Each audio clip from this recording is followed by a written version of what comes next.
set for the opener. And they're off. Good speed from 5. Destinations in between horses. Sharp Playboys in the early mix, and right with them is Support the Cat. Off slowly and now awkward as towards the outside. Drifting out there was Dream Alliance, trying to make up some ground to contend with the early leaders. Second to last is Road to Power, the early trailer. Wit, dashing speed. They work up the backstretch here in the opener. It's a pace duel on as Sharp Playboy takes it right to 5 destinations. They're head and head. Tipping out 3 wide is going to be Support the Cat, is trying to catch the pace setters now and still traveling a little outward. There is Dream Alliance, saving ground to the inside and moving through Road to Power. And Anthony Rodriguez, they're now about to secure 4th and ready to challenge, and far back gets Wit, dashing speed. They're well into the far turn now. They went 22 and 4 for that opening quarter mile, and the battle continues up front. Sharp Playboy at 3 to 5 and 5. Destination still with a nose in front as they reach the top of the stretch. These two shoulder to shoulder. Sharp Playboy to the outside of 5 destinations, who continues to battle on in those red blinkers, trying to catch them both to Support the Cat, center of the racetrack. Now, as they approach that final 1/8 of a mile, Sharp Playboy, 5 destinations, they still go at it. Sharp Playboy, the favorite. 5 destinations won't go away and is now back in front. 2 noses down to the line, and the thriller in the opener. It's a photo. Look tight. Maybe Sharp Playboy to the outside of 5 destinations. Another 3-2. It's official. Final running time in race 1. 1 minute 13.04 seconds.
Forward is in. All set. And they're off. Awkward beginning. Towards the outside, Honor Among Men. Brock Monanoff and Kevin Navarro right out towards the front and quickly up by 2. 3 widening lengths, and up on the outside, here's D's Wise Guy. Starts to move in closer now. The leader has been caught. It's Brock Monanoff. And in between horses, D's Wise Guy. 3 wide will be Honor Among Men with a wide run for Joel Cruz. Those 3 across the racetrack, tucked in behind them. Heeman Hartke, Gotta Be Dancing, is now shoved along from 4th, is right in behind. The battling trio off the pace, second to last. Towards the back end of the field is Zip It Sky, and trying to pass them all, Martin Kelly with a wide run, but does have some momentum and plenty of pace to chase as they've got less than a quarter mile to go. They reach the top of the stretch. Brock Monanoff has got more, and Brock Monanoff is trying to kick away. Martin Kelly, red cap, is weaving in between runners, was at the back of the field early. Brock Monanoff is in front. Martin Kelly catching with every stride. Down towards the inside, Zip It Scotty. They approach the final 16th. Brock Monanoff is trying to hold off the oncoming rush of Martin Kelly out in the center of the racetrack. Martin Kelly, Dalton Brown, that's your winner. Martin Kelly wins it over Brock Monanoff. Zip It Scotty. And they're off. Losing the rider there at the start. Stumbling at the start was Cruz in to win. Heeman Hartke was unseated at the start. Is laying on the ground, is moving, but was unseated at the start. And loose horse is at the back end of the field. On the front end, it'll be Wit, Lasting Speed, who's in front. Wit, Lasting Speed is a full length in front of Regenerator. Out wider there comes My Kind of Mischief, starts to rally on from 3rd. In behind them, in the 4th spot, there is Lady Eloise, just tucked in, is at the rail, and the 2 at the back, the entry floor rows with Playing with Dolls.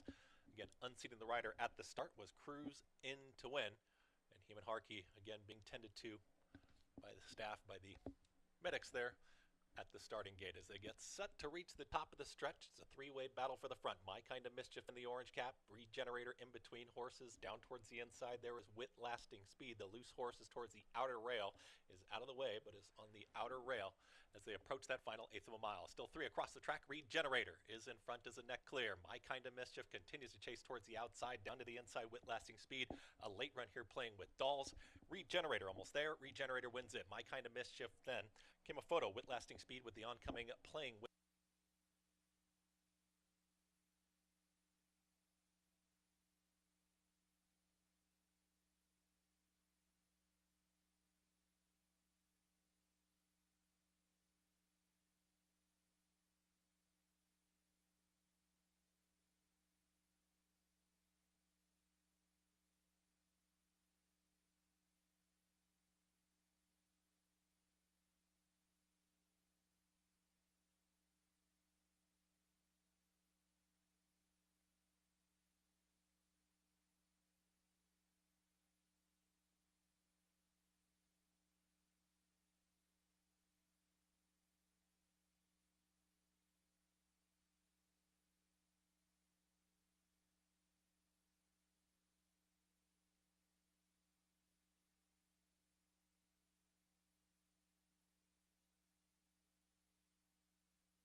$28.20. Correction, $28.20, $2 exacta. 50-cent trifecta, $26.75, and the 10-cent superfecta, $13 goes in. All set. And they're off. Breaking outward was Lifetime Guarantee. Seems like Destiny at the rail is now in front. It seems like Destiny wants to go. Is now going to be taken back just a touch. It seems like Destiny and St. Bones will now challenge towards the outside. It's those two into that first turn together. First Trumpet just settling off of them, three wide, those three across the track. Towards the inside comes Air Force Cross, is now a shared fourth with Holloway in between horses. Jake's Orchard is right there. They're 3x3 in those two groups. In behind them, the Pink Silks is Woolhop. The trailer is Lifetime Guarantee, who now gets over to the rail, but the trailer is 7 lengths off the leading trio as they work to the backstretch. They went 24.37 for the opening quarter mile. Seems like Destiny, a big long shot, is challenging towards the inside of St. Bones, and First Trumpet out in the center of the racetrack is in pursuit there at 8-5, is now shoved along to keep up with the top duo. Towards the inside, Air Force Cross, and Anthony Rodriguez is progressing nicely there with Holloway. They're 4th and 5th. Woolhop out wider. Lifetime Guarantee starts to get moving from the back end of the field with less than a half mile to go, is now within 6 of the leaders. As they work into the far turn, Emmanuel De Diego has the lead, is up by a half length, but the big long shot seems like Destiny. Seems like Destiny is starting to get away now. St. Bones is all in. First Trumpet did not fire, is tailing off towards the tail end. Lifetime Guarantee is circling rivals Air Force Cross, but a quarter mile left to go. Seems like Destiny has the lead, is 33-1 on the board and reaches the top of the stretch and is 6 lengths clear. It seems like Destiny who's trying to run them off their feet with a furlong left to go. Lifetime Guarantee, the only one with a shot. It seems like Destiny still with a big cushion. A 16th left to go. Seems like Destiny. The big long shot almost there. Lifetime Guarantee tries one more time. 33-1 wins it. Seems like Destiny over Lifetime Guarantee. Woolhop up for third and Holloway. Final running time. 1 minute 48, $109.50. Trifecta $334 even. 10-cent superfecta $430.30. The 50-cent pick 3. 421 1,000. All set. And they're off. Take the Edge breaks very well, so towards the inside does Riley B. In between them, Green Cap is Anointed Spirit. Tightly bunched here is Reunion Tour. Wants to join that early mix, and Reunion Tour now joins Riley B., who's going to be closest to the rail, and Riley B. is up by 3/4 of a length, is in command. Riley B.'s got the lead with the pressure to the outside from Reunion Tour. Tight hold here, Lorenzen wants to go, is going to save ground for Flores towards the inside. No room right now, is tucked in, is just strangled there, and now at the rail there's Lorenzen in that shared third.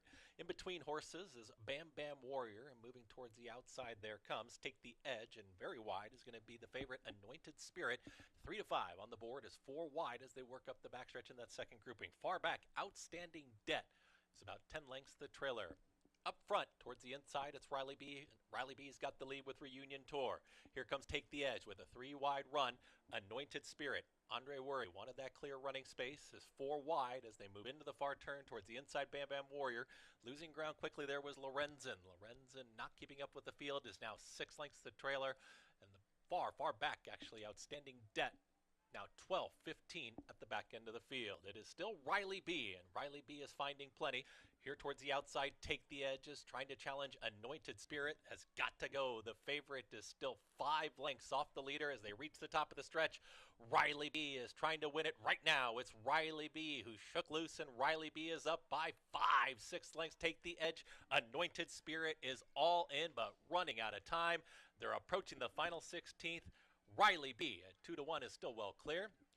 Riley B. will win this one nicely. It's all Riley B. to win it. Take the Edge will win that photo for place over Anointed Spirit and Reunion Tour. $19 even. Final running time, 1 minute 46.20 seconds.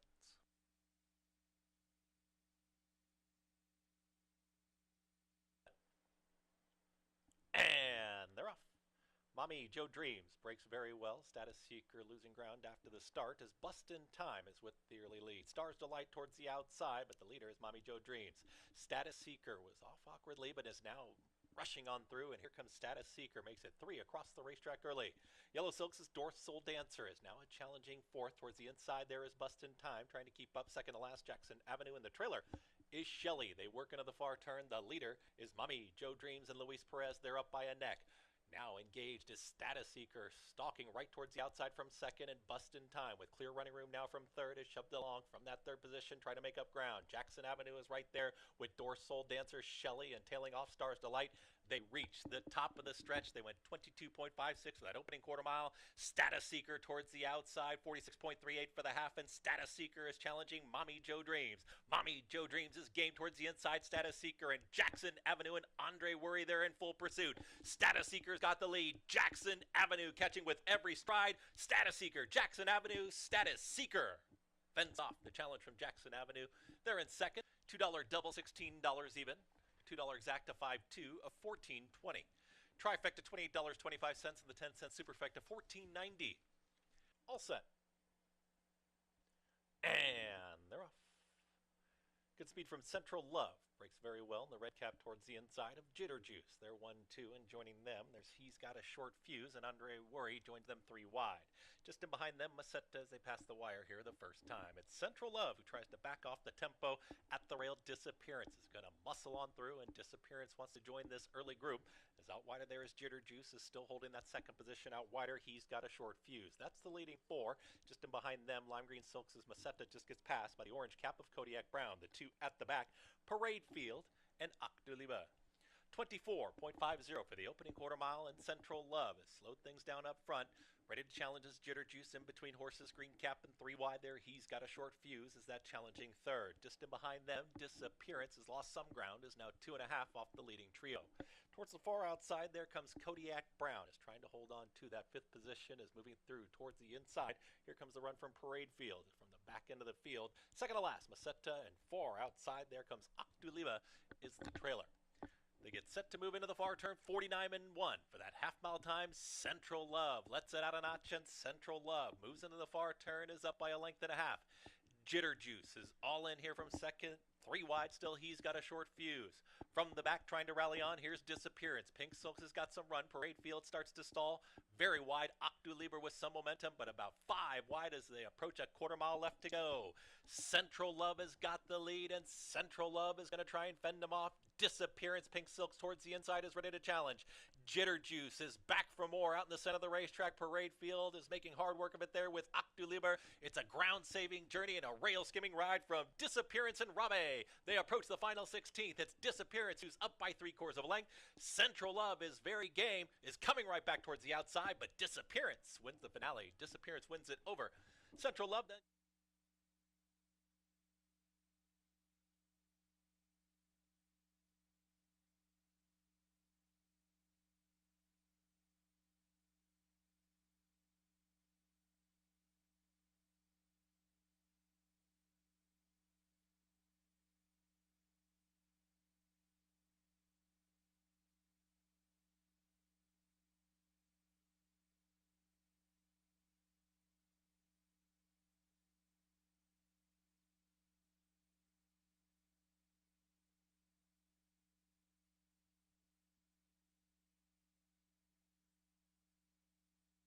good afternoon, ladies and gentlemen, and welcome to Finger Lakes Gaming and Racetrack.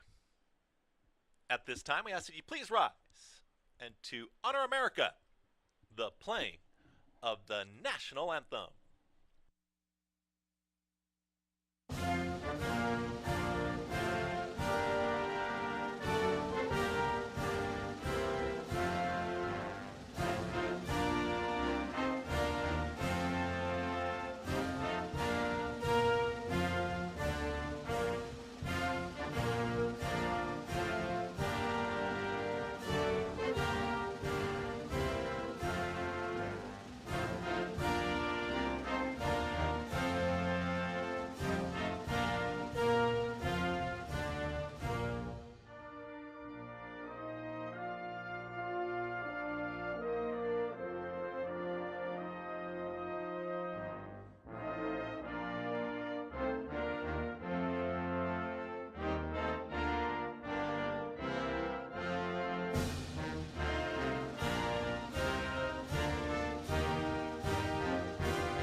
Thank you very much, ladies and gentlemen. Once again, welcome to Finger Lakes Gaming and Racetrack for a Tuesday afternoon of live racing action. The main track is rated as sloppy. Plenty of time here before today's opener. Let's go through today's scratches and changes at Finger Lakes. Race 1. Jockey on the 7. Make it Andre Worry. A workout for the 2 King of France, August 2nd, here at Finger Lakes, 4 furlongs, fast track, 48.30, breezing from the gate.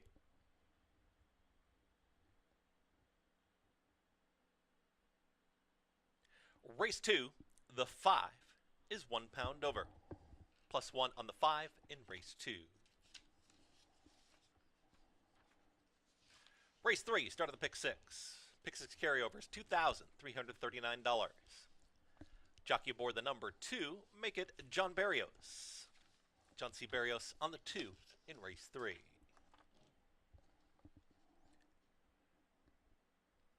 Race 4, scratch the 1, MAS Screws. Scratch the 1A, Sweet Tooth Sue. Scratch the 1 and the 1A in race 4. Scratch the 6, Subtle Giant. Workout for the 8 on August 1st here at Finger Lakes, 3 furlongs, fast track, 38.40, breezing. Scratch the 9, Sweet Sugar Baby.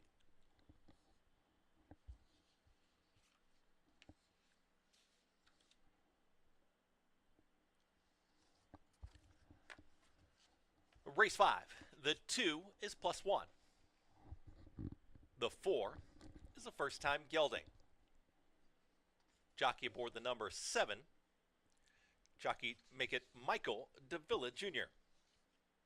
on the 7 in race 5.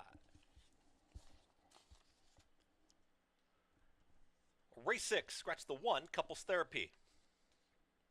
Scratch the 2, Money Making Calves.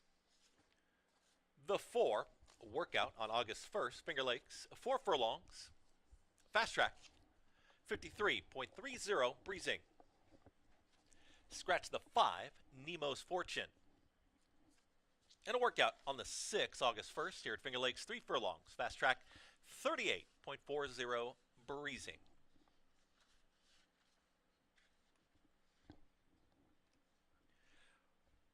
Also on race number 6, scratch the 8, Uncle Vic.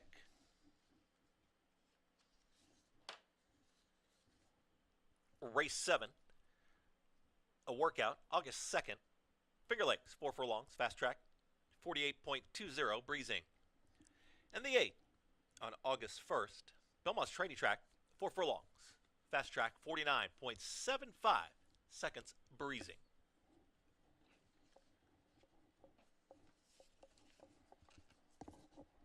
Race 8, scratch the 3, Ghost Giant.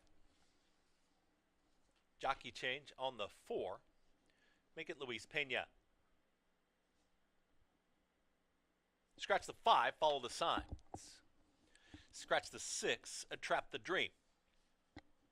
Scratch the 9, Abe Honestly. Scratch the 10, Along Came the Prince.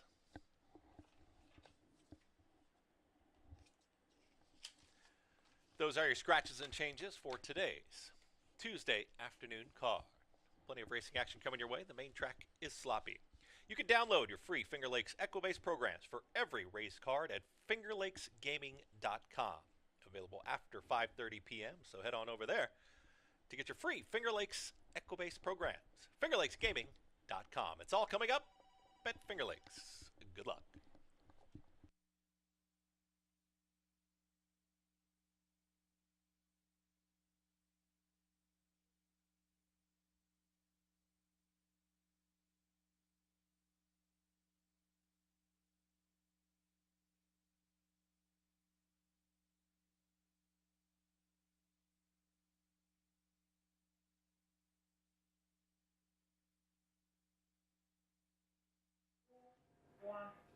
And welcome everybody to Finger Lakes Gaming and Racetrack. I'm Dave Mattice. Well, I know a lot of people were asking for it, but I'm not a real fan of the cold, rainy weather. I mean, it's been some hot days this summer, but today, actually, it started last night, just heavy downpours and a lot of rain today. We are going to get a sloppy racetrack. Man, oh, you go, everybody asks, wow, this is a nice relief, great weather.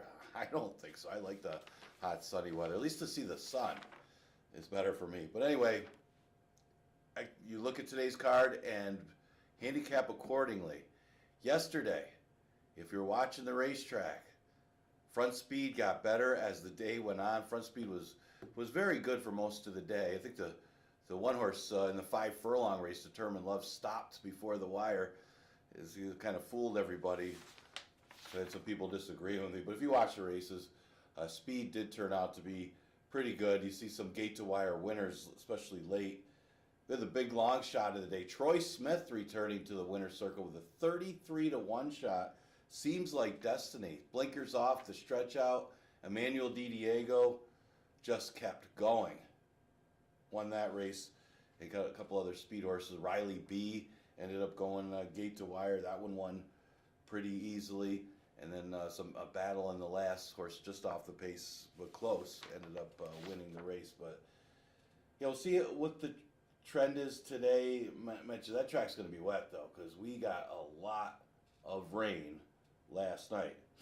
But easy to sleep in. I like sleeping when it's raining out.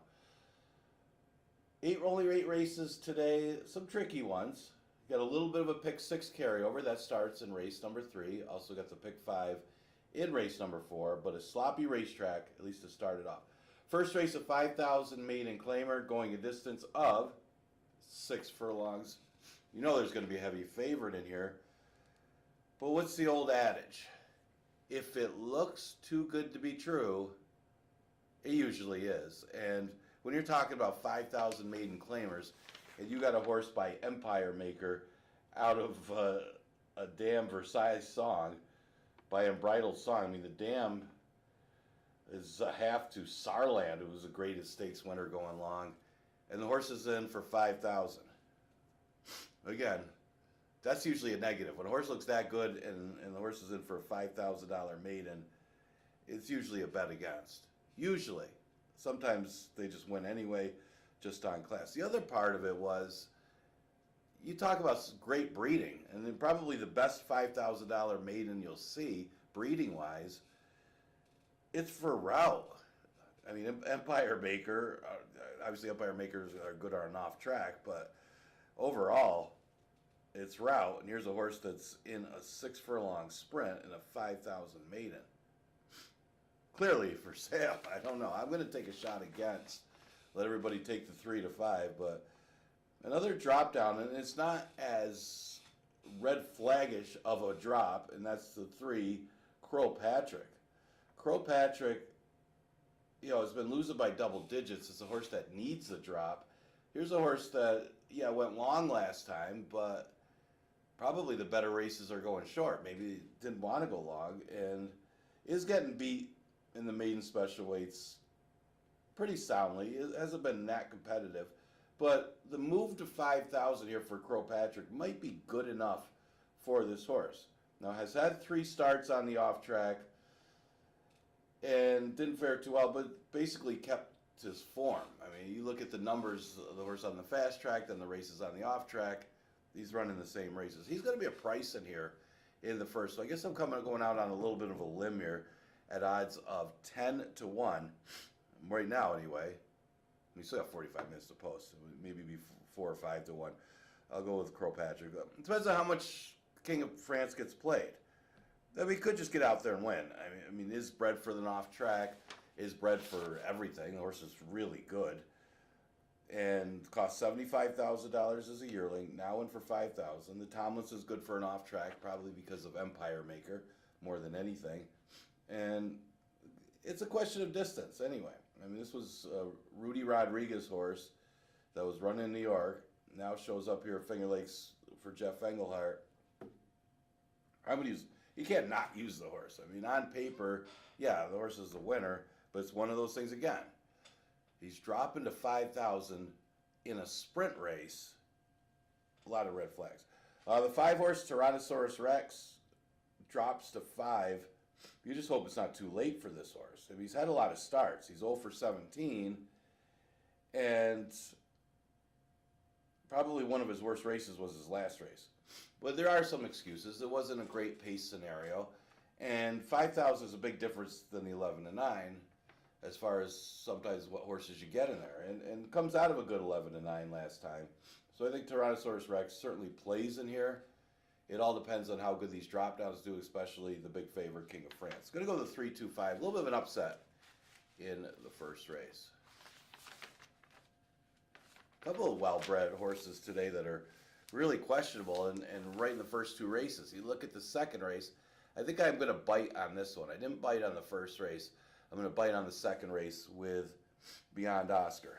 And it is hard to ignore the breeding. I mean, he's by Oscar Performance. Obviously, turf breeding. I mean, you got a couple of horses that are running on the turf, Beyond Oscar and Jenny May, who both look pretty solid in here class-wise and numbers-wise. Of course, those numbers on the turf.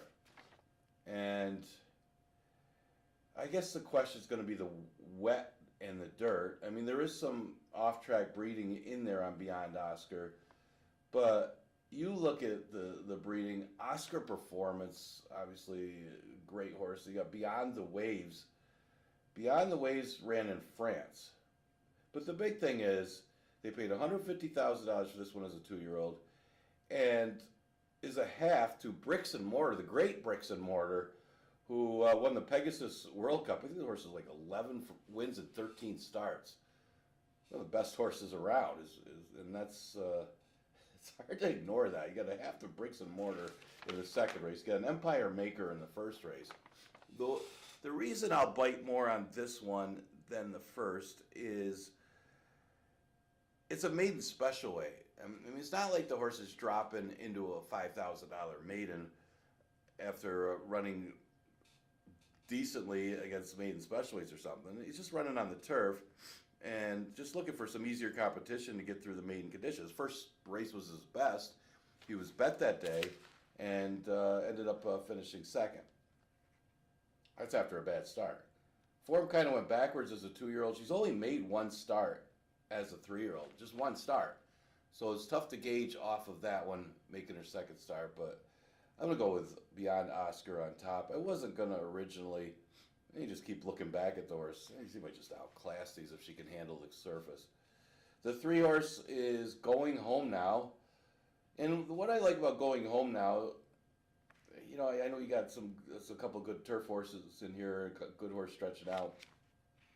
But I like the fact that this horse ran so well in a sprint race coming off a long layoff. Had been off since August of 2023.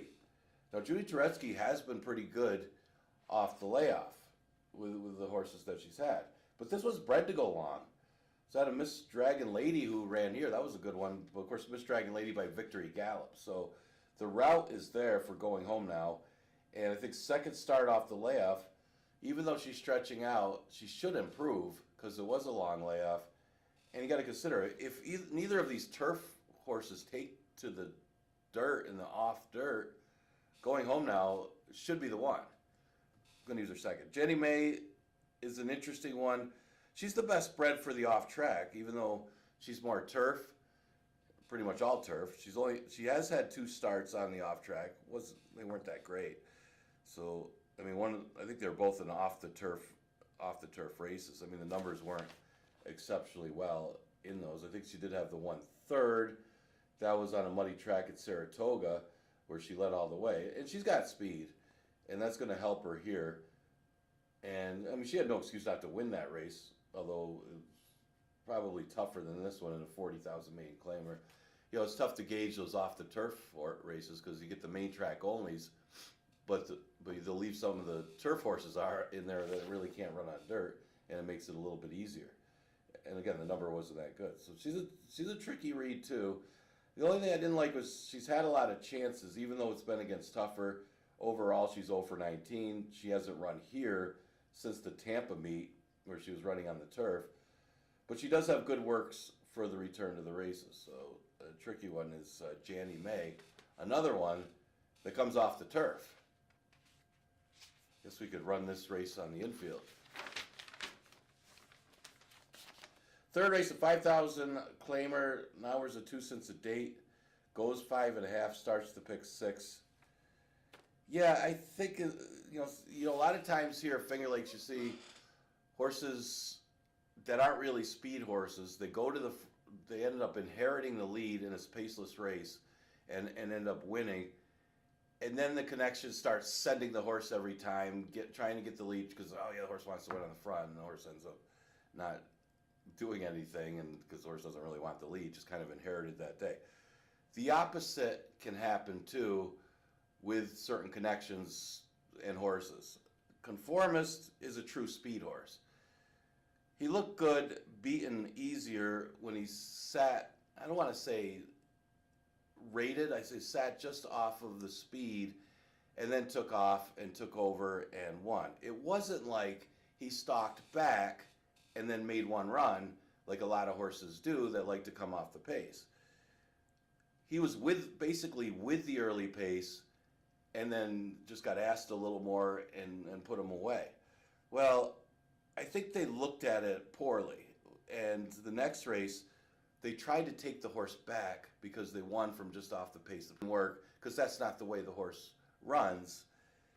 I guess they learned something, I guess. But unfortunately, if you bet the horse, or at least to be on the board, you had to wait for them to go back to the normal tactics. But it does shorten up to 5.5. Has speed, so it's going to be. I like the horse not necessarily going to the front, but sitting third, tracking more than back stalking. I mean, there's a difference. There's a difference between, you say early pace and sustained pace, with the closers. He's not that type of, he's more of the sustained pace as far as kind of tracking the speed instead of sitting off it and making it a run. So you got Margarita Sunrise's Stone Guitar in here. Stone Guitar is faster than Margarita Sunrise, but Margarita Sunrise loves an off track, which might be a difference maker to keep him up with Stone Guitar early. Conformist might be in a perfect position like the day he won on June 26th, or whatever date that was. Again, though you don't want to see the horse take him back too far because he's not going to sit back and pass horses. So we'll see what the tactics are. I like that tactics of just staying up close with Margarita Sunrise Stone Guitar because I think he's the best horse in the race and he's supposed to beat these. Sometimes the poor tactics are what beat horses that are the best. I don't know. He probably wouldn't have beat the winner, obviously. Martin and Kelly came back to win yesterday, I think it was, because that's a good horse, but he probably would have been second. I'm going to use him on top today. Stone Guitar, I'll use for second as the speed of the speed. I mean, this one was claimed, stepped up in class by Carl O'Callahan and got loose. Actually went pretty quick, but it was on a good racetrack, and he won. Tried the starter, didn't run horribly against Limit Up and Not Away. Those are good horses. But, failed to really fire last time when dropped back to 5. Gets a little bit of a freshening, comes out of jail for 5. Obviously, Donna claimed him back. She knows the horse, and so does Jeremias. They'll be putting the horse on the lead. If he can get the jump on Margarita Sunrise, he's got a good chance to win here. And he's faster than Margarita Sunrise, but Margarita Sunrise is an absolute off-track lover. He's a different horse. He's probably better. He's one of those rare horses here at Finger Lakes that are actually better on an off-track. The ones that are good on an off-track are usually ones that just simply keep their form on the off while the others don't. Margarita Sunrise might be one of those few that actually run better when there's moisture in the racetrack. And it depends on this pace flow because you got horses that are going to be up close, and most of them do. It is only 5.5 furlongs. You don't really have a true sit back and make a run closer. I think that's probably what With No Name is going to try to do. He's a pretty versatile horse. He's probably be the one that's last early and try to make a run. He's the other one to consider. Depending on how this track plays. Remember yesterday, I don't want to handicap for a certain running style because I've been caught doing that before, where it's been speed one day, the track's the same the next day, but then it's not the same bias. So I'm going going to go with the 5-3-1, just because I think Conformis, who's the Ontario County Stakes winner back in 2021, I think he's still the best horse in the race. That race starts to pick six. Remember, there's a little bit of a carryover. $2,339 is the carryover. Okay, let's go to the fourth. Scratch both parts of the one entry. I think one was a regular track condition scratch, and the other was a part of entry scratch. I don't know how that happens because the entry no longer exists with the track condition scratch. Either way, they're both out. Scratch the 6, Subtle Giant, and scratch the 9, Sweet Sugar Baby. Some of these guys are just ahead of the game. Anyway, yeah, Georgie's Ladies was really affected by the start and probably wasn't going to win anyway. It was a tough group, but you had to think she was going to be closer if it wasn't for the poor beginning. And it was a bad start. I mean, she lost a few lengths because of that poor beginning, and then you got to kind of rush up a little bit just to be in contention, and then understandably fades late. My Special Pal was the speed.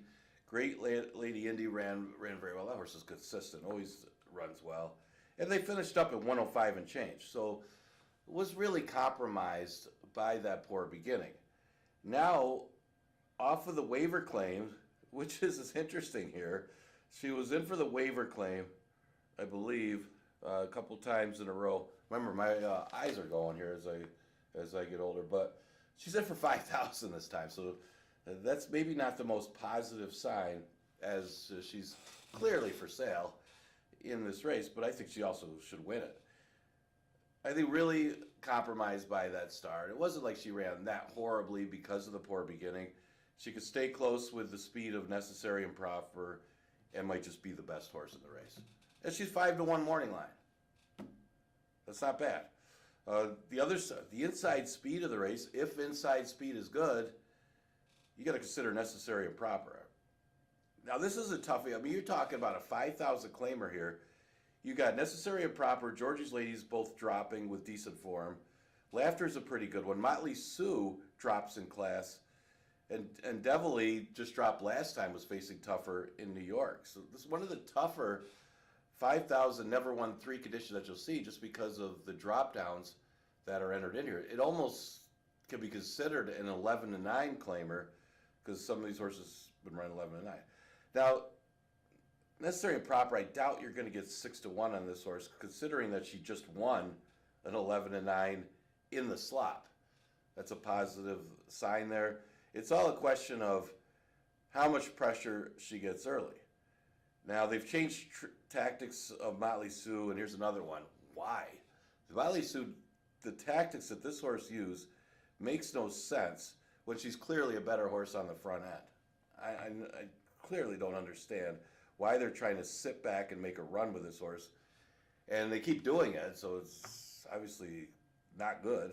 But Motley Sue is 1-for-1 on an off track. I would expect her to be a little more aggressive with Necessary and Proper. If Necessary and Proper is left alone on the front end, she's simply gone, and she's the other one. I'll use the 5 Devilly for third. She ran good. She ran second to Blue Eyed Warrior, who had just won her previous start and probably will win again, looking at her next race. So that's a good effort. She didn't miss by much. She's the other win threat in here. So I'm going to go the 3-2-5. I threw in Laughter for fourth. I liked the horse last time against Blue Eyed Warrior and Devilly. She was up close throughout. Didn't really work out. I don't think she got the trip that she needed that day. She does get help with the scratches in here, and maybe puts her in there as a win possibility as well, especially going a little further at 6 furlongs after going 5.5 multiple times over the last few starts. So 3, 2, 5, and 10, making the assumption that Motley Sue's going to continue using the same tactics that she's been using. All right, 5th race. An allowance race, never won 2 condition, going a distance of 6 furlongs. Tricky allowance race. They're young horses in this 2 lifetime. We do have a first-time gelding in here. Hey Harry is listed, I think, in the form as a first-time gelding, but should be in your program if you don't have the form. Hey Harry should be gelding 1. Michael Davila is on the 7.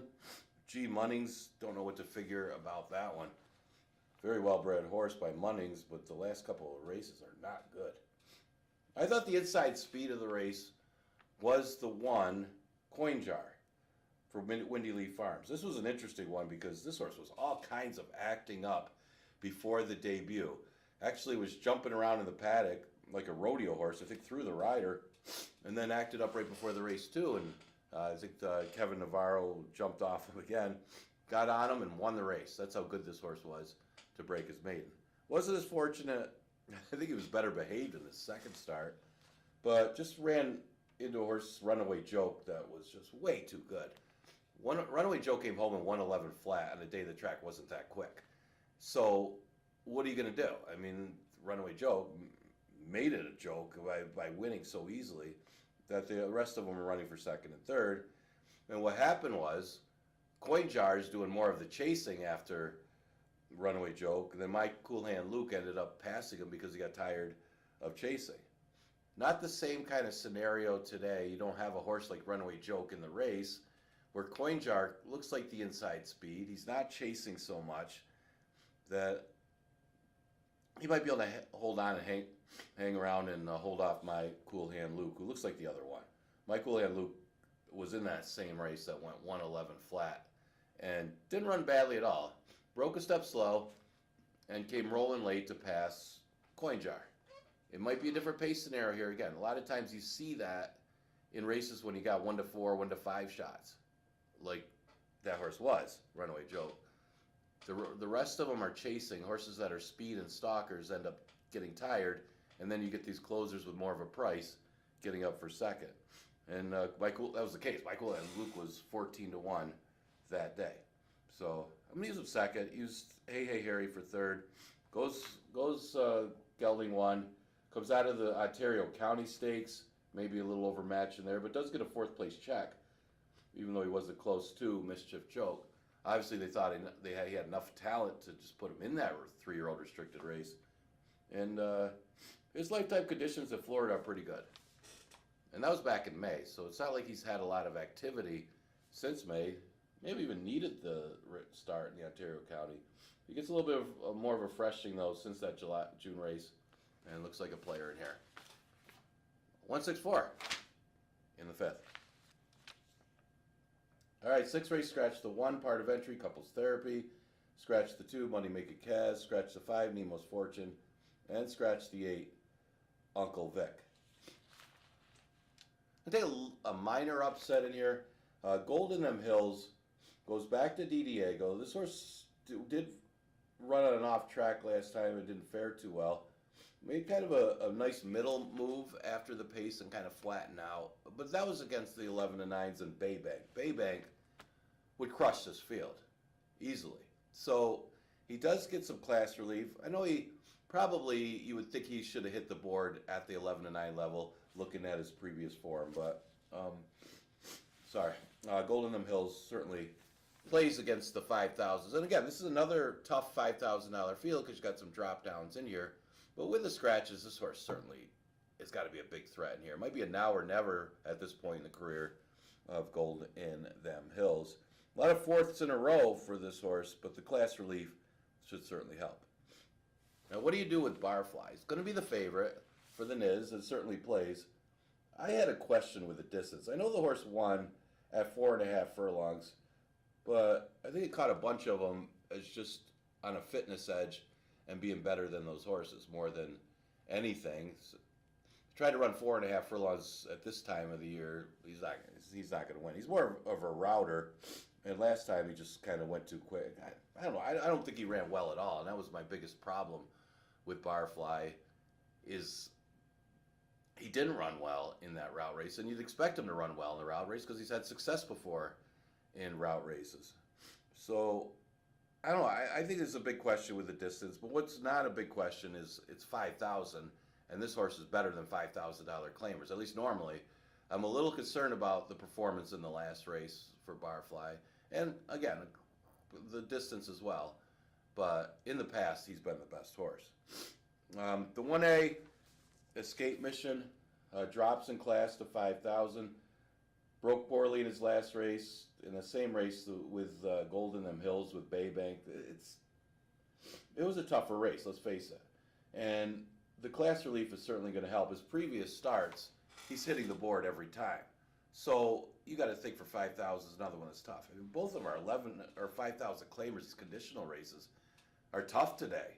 You get a lot of horses dropping in class, and they all play. And I thought those were the three main threats here. I'm talking about the 7 Golden Hills, Barfly, and Escape Mission. So I'm going to use a long shot for 4th. I'll go with the 2B, Lucky Mucho Man. And the reason is, I mean, he also drops the 5 back. I mean, he belongs at 5,000, but he's dropping back to 5 after running pretty decently at the 11-9 level last time. Same race, the Baybank Courageous Ola race. See a few of them coming out of that race, and it was a tough race because Baybank, obviously, I said would beat this field.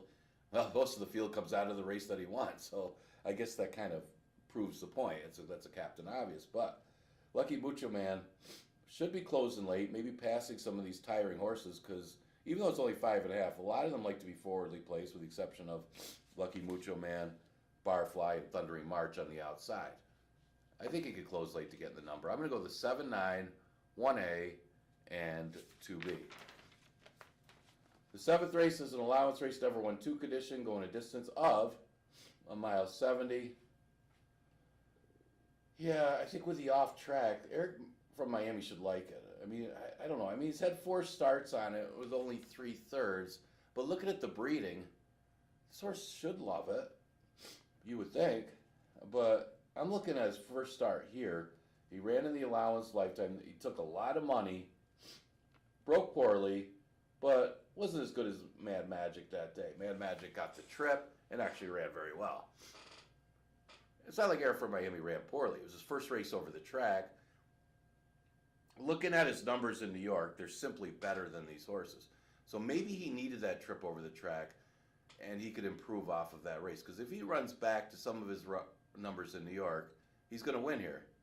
And that's what I'm kind of expecting from Eric from Miami. I'm also expecting him to run better on the off track, just because his breeding hints that he should actually like it.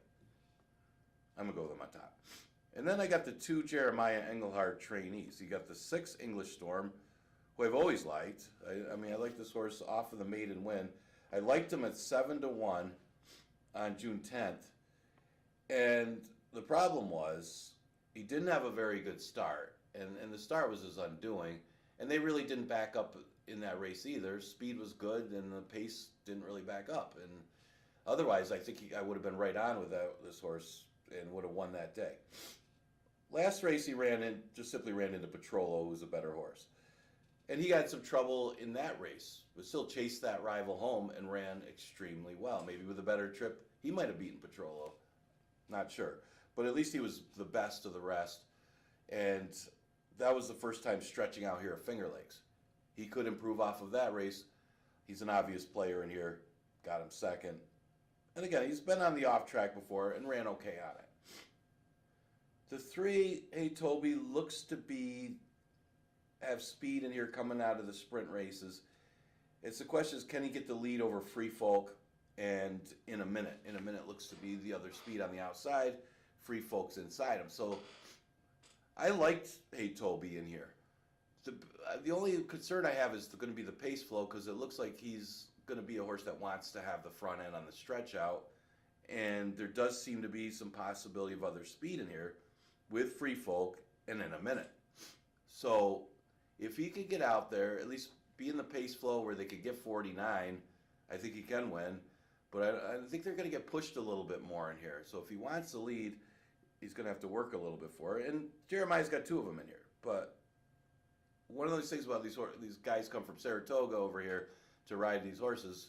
They're coming for a reason. They're not coming here to lose. They're coming here to win these races. So you got to think Hey Toby's got a big chance in this race. And again, it all depends on pace flow. Plus the off track he should like. You look at the race that he had in the slop, it's his best lifetime number. Hey Toby plays. I'll throw in the other speed on the outside as a long shot In a Minute. In a Minute goes with blinkers on, but hood off. Hey, let's put the blinkers on. We'll take the hood off. I don't, but either way, no matter what equipment he's wearing, you look at the races he comes out of, awfully tough. He stretches out. I don't have a problem with him going long because you look back to October of 2023 where he did go long and ran third. Kind of look at it's right on the program. Look at the horse that beat him that day. That's right, that's Pandagate. Pandagate is our New York Derby winner. In a Minute had an excuse that day, and Pandagate is the best New York bred 3-year-old going right now, at least male. So that says a lot for In a Minute. That says he could go long. But another one that could be affected by trip and pace flow in here with the speed of Hey Toby inside of him.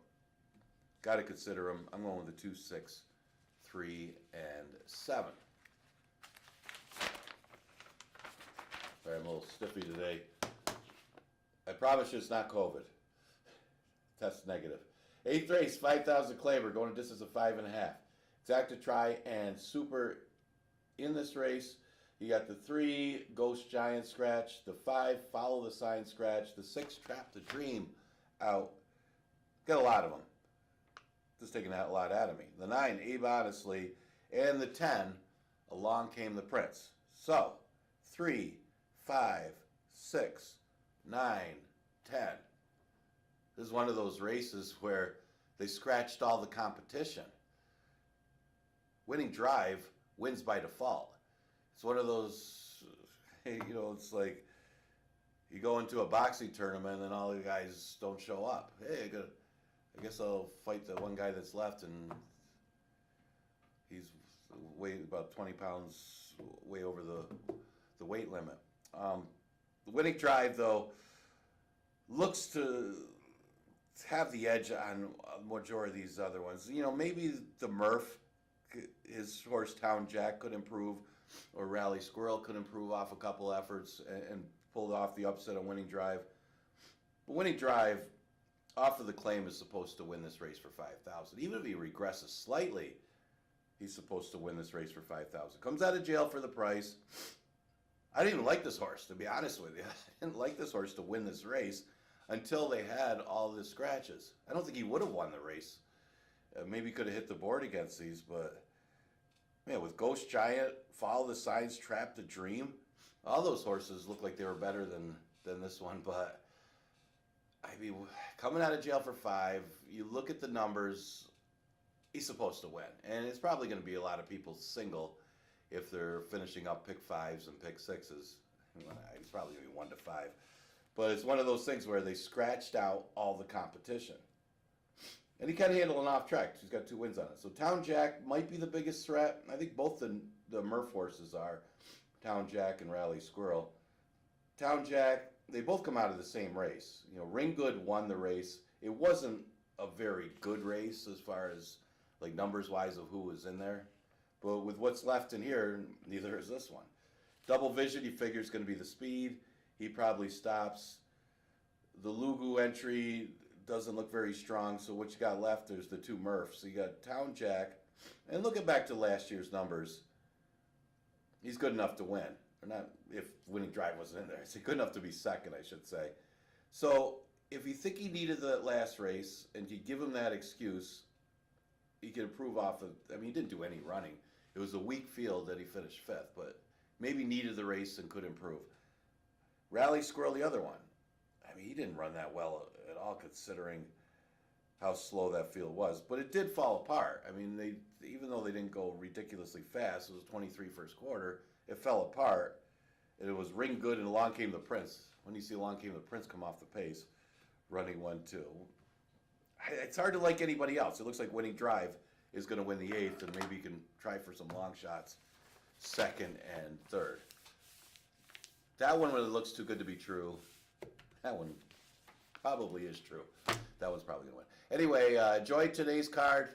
Again, expect some wet, sloppy weather. The track's probably not going to change. We have a sloppy track throughout the day. See how it plays. Yesterday, it got to be pretty speedy as far as the off-track and front speed types. We're holding on second half of the card. See if that trend continues today. A lot of times it changes because we'll have a different off-track. We'll continue live racing Monday through Wednesday. Next live day will be tomorrow with the 1 o'clock first post, and I'll see you then.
Jockey change in race number 8. Race 8, the 4. Make it Joel Cruz. Joel Cruz on the 4 in race 8.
Field stepping on the track for today's first race, race 1, 6 furlongs. Start of a pick 4.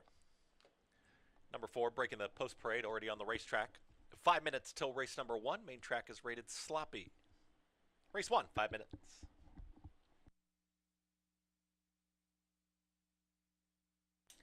The 1, 'tis Big Money, Jackie Davis.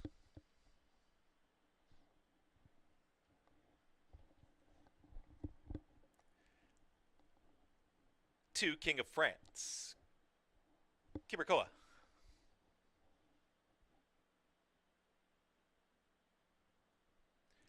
3, Krogpatrick, Kevin Navarro.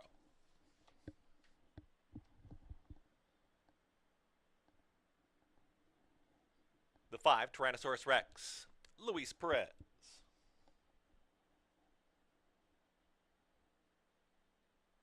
6, Rebel Jackson, Michael Davila Jr.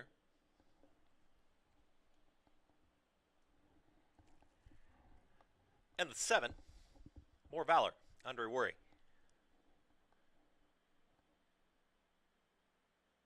The 4 is Foot Traffic, Rafael Rowena Jr.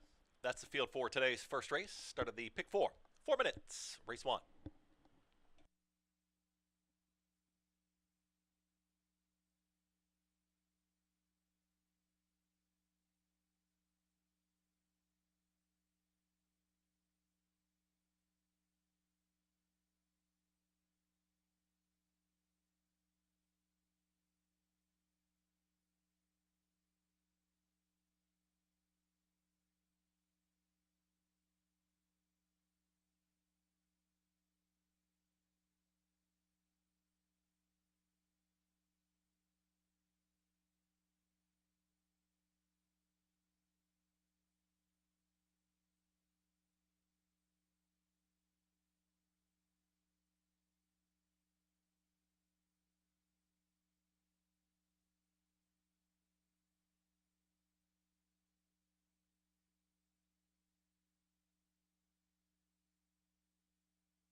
Approaching the gate for race 1.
Horses at the gate, it's post time for today's first start of the pick 4.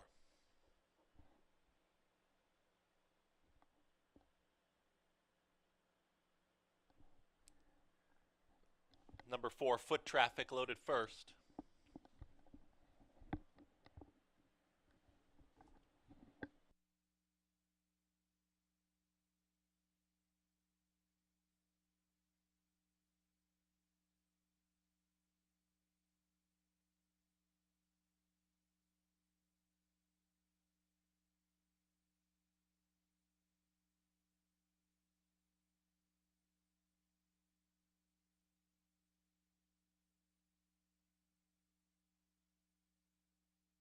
Two out. Rebel Jackson and More Valor.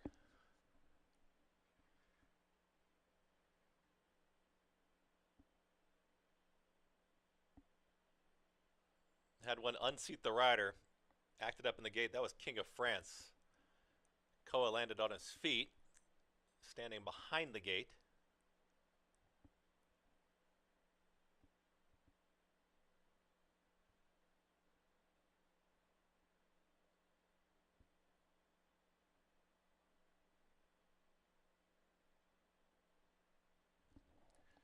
Koa getting back aboard. More Valor to the outside.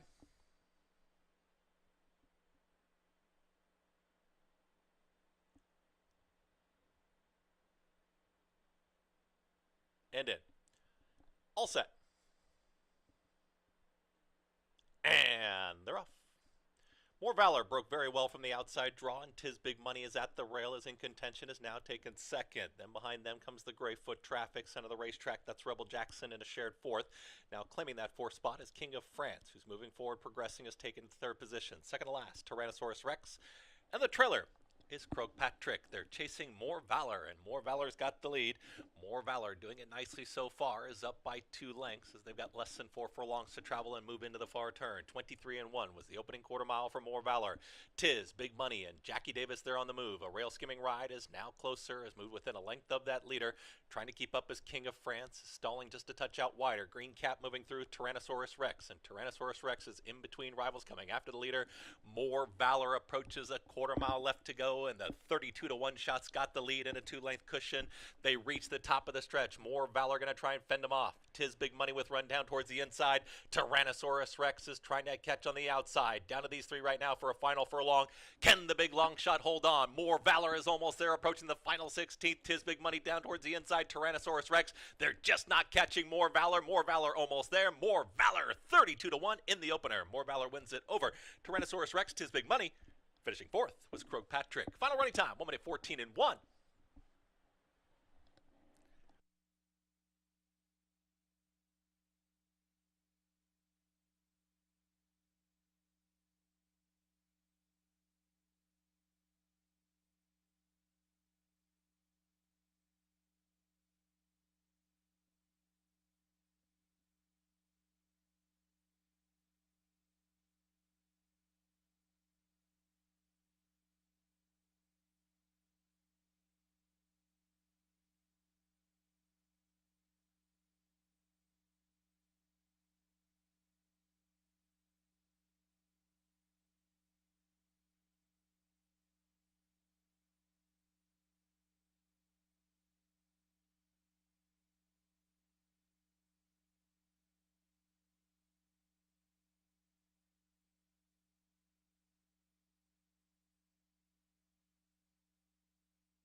Order finish. First the 7, More Valor. Second the 5, Tyrannosaurus Rex. Third the 1, Tis Big Money. Fourth the 3, Croagpatrick. 7513 in race 1. It's official. $67 winner here in race 1 to kick off the pick 4. Running time 1 minute 14.32. Into the winner's circle is the 7, More Valor. He's a 3-year-old gelding by More Spirit out of Maku. Winning owner and trainer Christopher Fung. The winning jockey Andre Worry.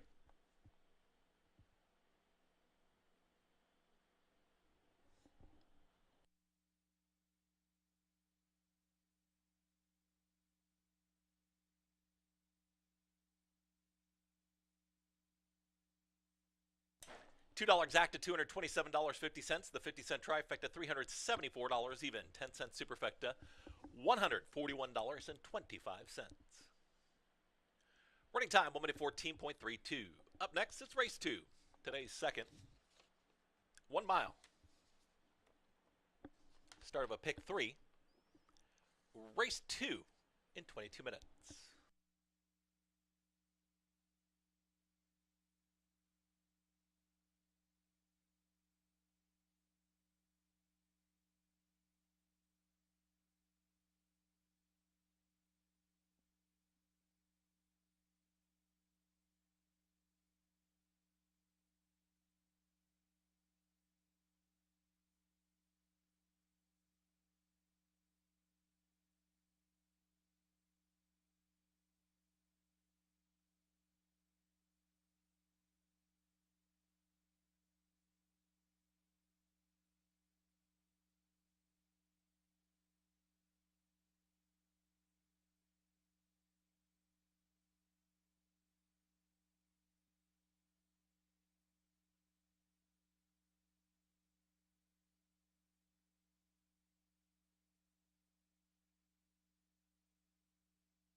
In today's sixth race, scratch the 1A Escape Mission.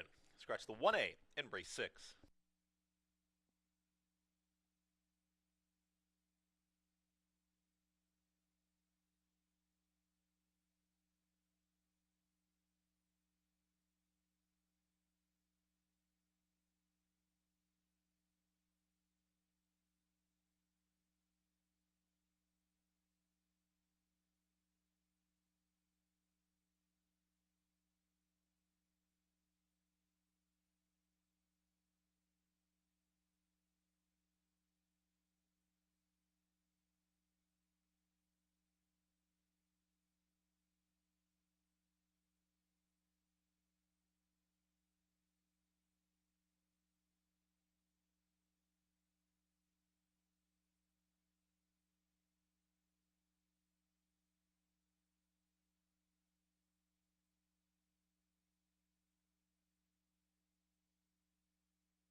All right, getting ready for race number 2 at a long shot in the first. As speed holds, as the speed of more valor, able to go all the way around the racetrack and hold off the rivals, and sometimes being the main speed, even though that one has had trouble sustaining his speed in most races. The drop to 5 maybe was what he needed, and gets the victory going 6 furlongs. A couple of horses got off slowly in that race too, which kind of helped his cause. But Andre Worry climbs aboard and picks up a winning mount for Christopher Fung. Second race goes the distance of a mile. It is a maiden race for fillies and mares. Real tricky race because you got a couple horses that are going turf to dirt in this race. You got, and they're certainly both capable. The best bred is the one, Beyond Oscar. Beyond Oscar by Oscar Performance is a $150,000 two-year-old, is a half to the great Bricks and Mortar, who won the Pegasus World Cup. 11 for 13, multiple graded stakes winner, multiple grade 1 winner. I guess the big question is going to be the dirt for this horse. It'll be the first time that she's competed on the dirt. Her best race was her debut, where she just missed graduating out of the maiden condition that day. Added Lasix last time, was her first start of the year, and now she shows up here. But at least she shows up here in a maiden special weight. If she handles the dirt, she's going to be awfully tough, as she's pretty classy. The 6 is Janny May, who appears to be the speed from the outside. She's got a good number for the off track, 428 Tomlinson. But she's been on it a couple times. She did lead all the way in the mud at Saratoga back in August of last year before fading to be third. So she shouldn't mind it. Just a question of where the other pace comes from in this race. She's enticing, and Eddie's Rocket both stretching out of sprint races. So we'll see what the tactics will be with Jenny May. She has had her chances. This will be her 20th start, but maybe one of her easiest spots if she can handle the dirt. The other one that I used was a 3 that's Going Home Now. Going Home Now came off the layoff last time on July 23rd and ran very well in a sprint. Ran second that day behind Favored Intentions.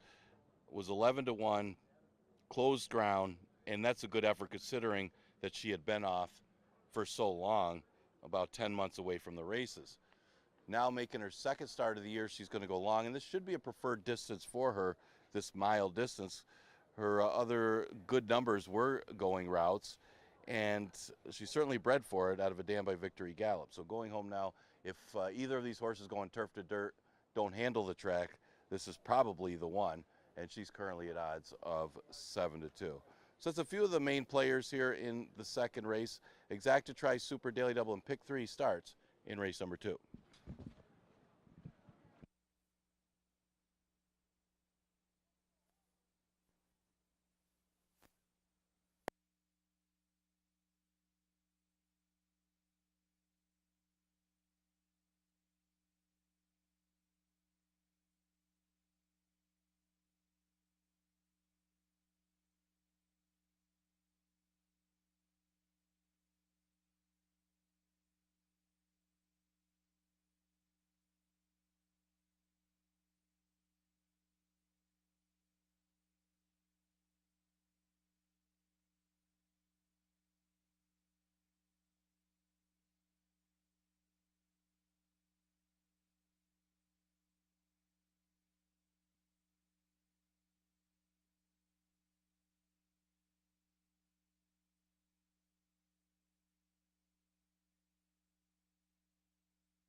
Field steps on the track for today's second race. Race 2 is 5 minutes away.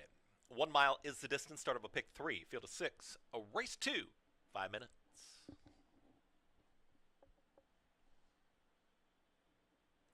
The 1 is Beyond Oscar. Andre Worry. 2, Noble Disguise. Anthony Rodriguez.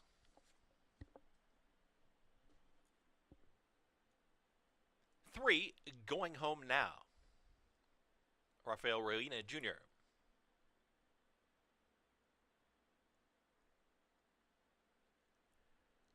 4, She's Enticing.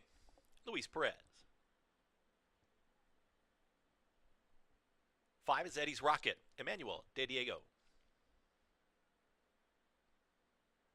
And the 6 is Jenny May. Keeper Koa. That's the field 4. Today's second. 4 minutes. Race 2, pick 3 is next.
Approaching the gate for race 2.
Horses are at the gate. It's post time for race 2.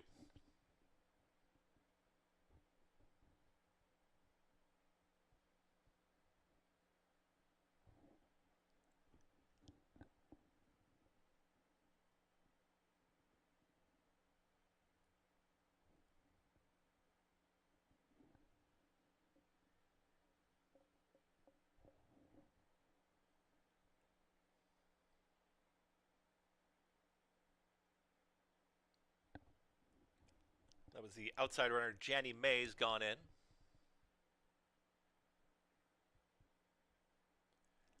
4 out. Beyond Oscar. Giberkoa getting aboard the 6, Janny May in the gate. 2 out. She's enticing.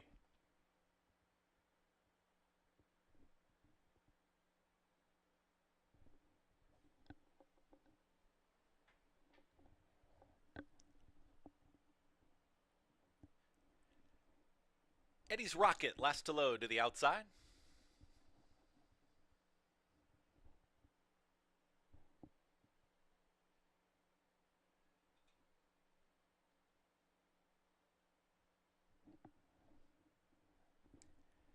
Eddie's Rocket moves in.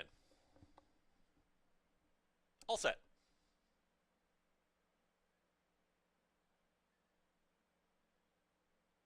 Not quite in there. 5, Eddie's Rocket.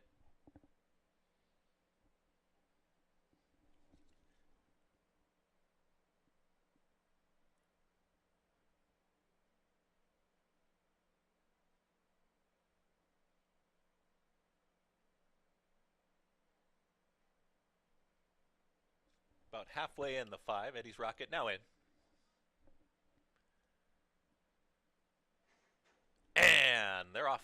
Awkward beginning there for Eddie's Rocket, which is off awkwardly. Janny May's got speed from the outside draw, so does Going Home Now. It's these two into that first turn, but Janny May from the outside draw will cross over for Koa. Now gets the rail position here as they're 4 across the racetrack in the early stages. Janny May's got the lead, is up by 3/4 of a length. Here comes pressure from Going Home Now, and a wide run here. Off slowly was Eddie's Rocket, but is rushed up in the green cap. Those 3 across the racetrack. They're 4 lengths clear here from Beyond Oscar, and Andre Worry is well settled in the 4 spot. In behind that is She's Enticing.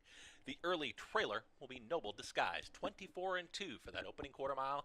Janny May is controlling the tempo, and Janny May is in front, is up by a length and a half. Going Home Now is stalking here from second, is well settled in that second position. Tough journey so far for Eddie's Rocket out in the center of the racetrack in third. Less than a half mile to go. Still far back is Beyond Oscar, who's trying to keep up with this group, but is now about 6-7 lengths off the lead. Trying to move forward, She's Enticing, and Noble Disguise will have to pass them all as they work into the far turn. Janny May is doing it nicely. Janny May is in control. Going Home Now continues to chase from second. They went 48-3 for that half-mile time, and Janny May is doing it very well. Is up by 2.5 lengths. Right there still in second is Going Home Now. Far back here is She's Enticing, is starting to rally a touch with Beyond Oscar tailing off. There was Eddie's Rocket. The trailer is Noble Disguise. It's Janny May who's trying to take them all the way, and Janny May is extending the margin once again.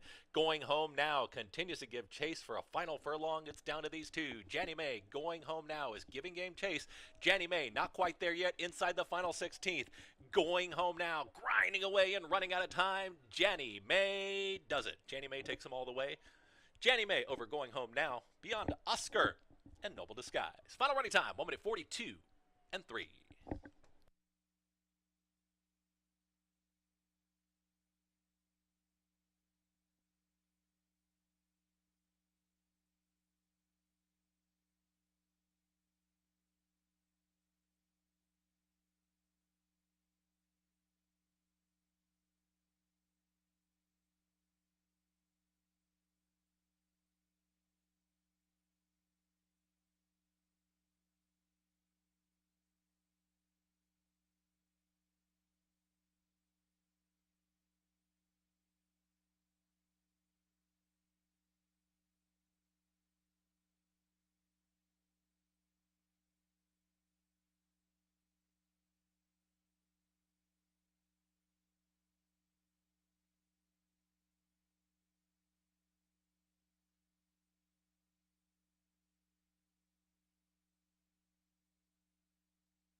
Order finish. First the 6, Janny May. Second the 3, Going Home Now. Third the 1, Beyond Oscar. Fourth the 2, Noble Disguise. 6-3-1-2 in race 2.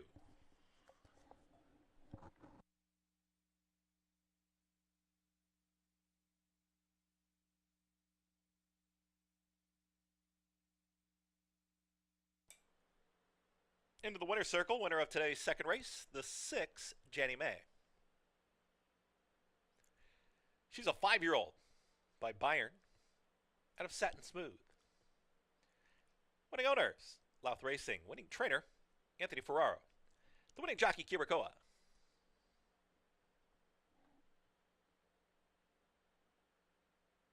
Race 2 official, $2 double 7-6, $262 even, $2 exacta, $24.40. 50-cent trifecta, $12.20. 10-cent superfecta, $9.22. 6-3-1-2, it's official. Running time, 1 minute 42.73. Up next, it's race 3. Today's third race, start of the pick 6. Carryover in that pick 6, just over $2,000. 5.5 furlongs is the distance, and the pick 6 starts here. Race 3 in 22 minutes.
Don't forget, fans, you can download your free Finger Lakes Equibase programs for every race car at fingerlakesgaming.com. Go to fingerlakesgaming.com, available after 5:30 p.m. to get free Finger Lakes Equibase programs for every racing day. And next Monday, August 12th, $2,500 handicapping challenge, $1,000 cash to the winner. It's free to play for all Lucky North members. Challenge will consist of Finger Lakes races 1 through 8. Registration begins at 11:30. That's next Monday. $2,500 handicapping challenge at Finger Lakes. Race 3, 14 minutes.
Trainer Wayne Sparling. Trainer Wayne Sparling, please contact the clerk of scales.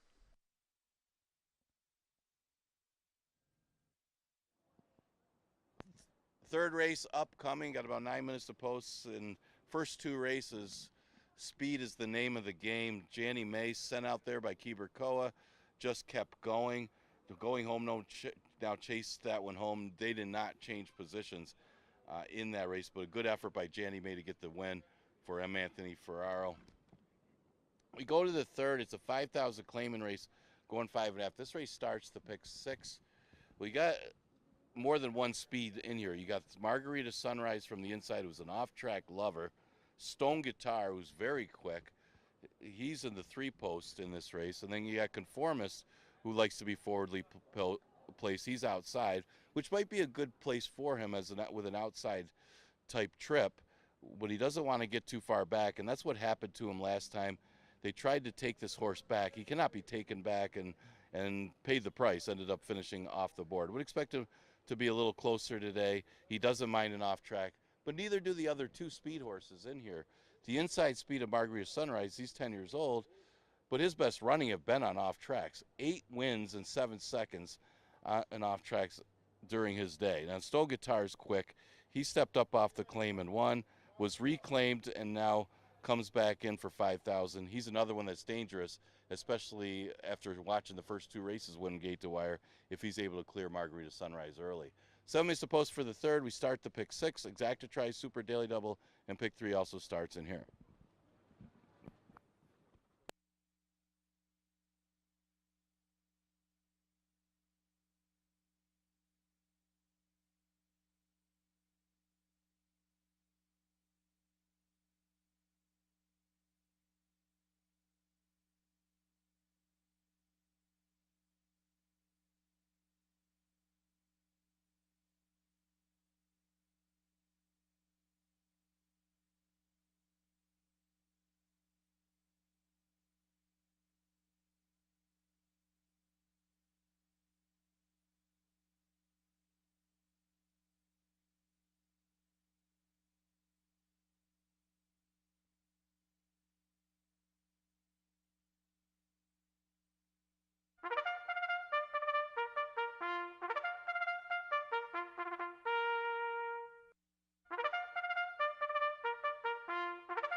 Field steps on the track for today's third race. Race 3, start of the pick 6. Carryovers $2,339.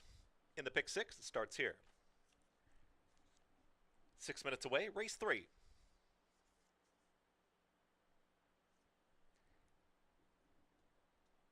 The 1 is Margarita Sunrise, Nazario Alvarado. 2 is Blue City, John C. Barrios.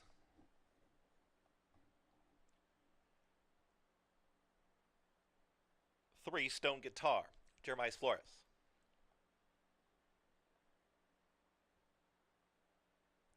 4, With No Name, Heman Harkey.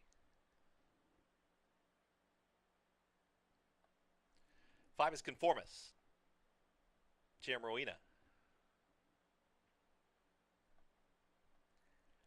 And the 6, Smoking Alone, Rafael Rowena Jr. That's the field for today's third. 5 minutes. Race 3, pick 6 is next.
Jockey change in today's fourth race. Race 4, the number 4, make the jockey Luis Pena. Luis Pena on the 4 in race 4.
Approaching the gate for race 3.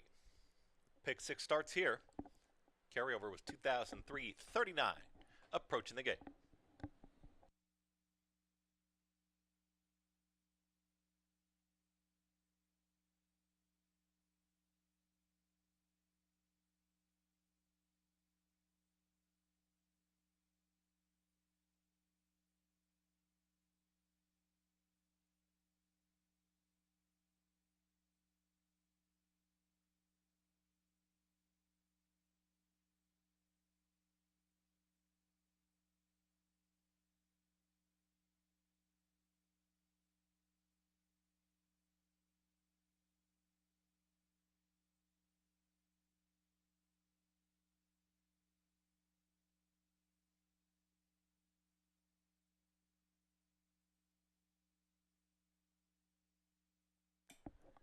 Horses are at the gate. It's post time for race 3. Start of the pick 6.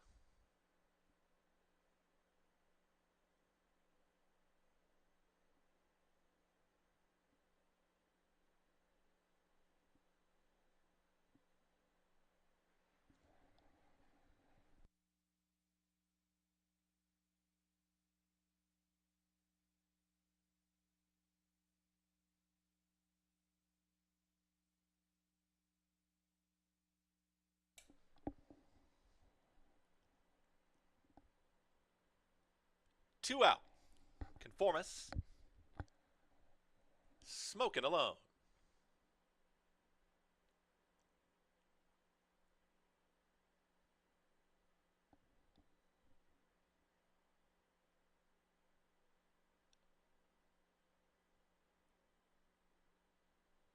Goes in. All set. And they're off. Good speed from the outside from Smokin' Alone. Has company towards the inside at the rail. Margarita Sunrise pushes on through. Now puts a nose in front. Is in front of Stone Guitar, who's a tracking second. Close up third is going to be Conformists. And the green cap just stalking those two pace setters, losing some ground there after breaking on top. Smokin' Alone is out in the center of the racetrack in fourth. The two at the back. Blue City with the Triller with No Name. They speed towards the far turn, 22 and 3 for that pressured opening quarter mile. Margarita Sunrise, and Alvarado takes him into the far turn. Right there is Stone Guitar, and Flores is tracking from second. The trip comes from Conformis, is under drive here, 3 wide, coming after the pace setters now. Saving ground is Blue City, is at the rail for Barrios, trying to make up some late ground as they approach a quarter mile left to go. 3 across the racetrack. Margarita Sunrise is at the rail in between horses Stone Guitar and the oncoming strides of Conformis out in the center of the racetrack. Conformis, the favorite, has taken the lead. It's Conformis who's in front for a final eighth of a mile. Conformis trying to put it away. Stone Guitar continues to chase, is alone in second. Blue City from the back as they approach the final 16th. Conformis and Ruina, they're going to stride away and win this one nicely. Conformis wins it. Conformis wins it over Stone Guitar, Blue City, and with No Name. Final running time, 1 minute 6 flat.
Order finish. First the 5, Conformis. Second the 3, Stone Guitar. Third the 2, Blue City. And fourth the 4, with No Name. 5-3, 2-4 in race 3.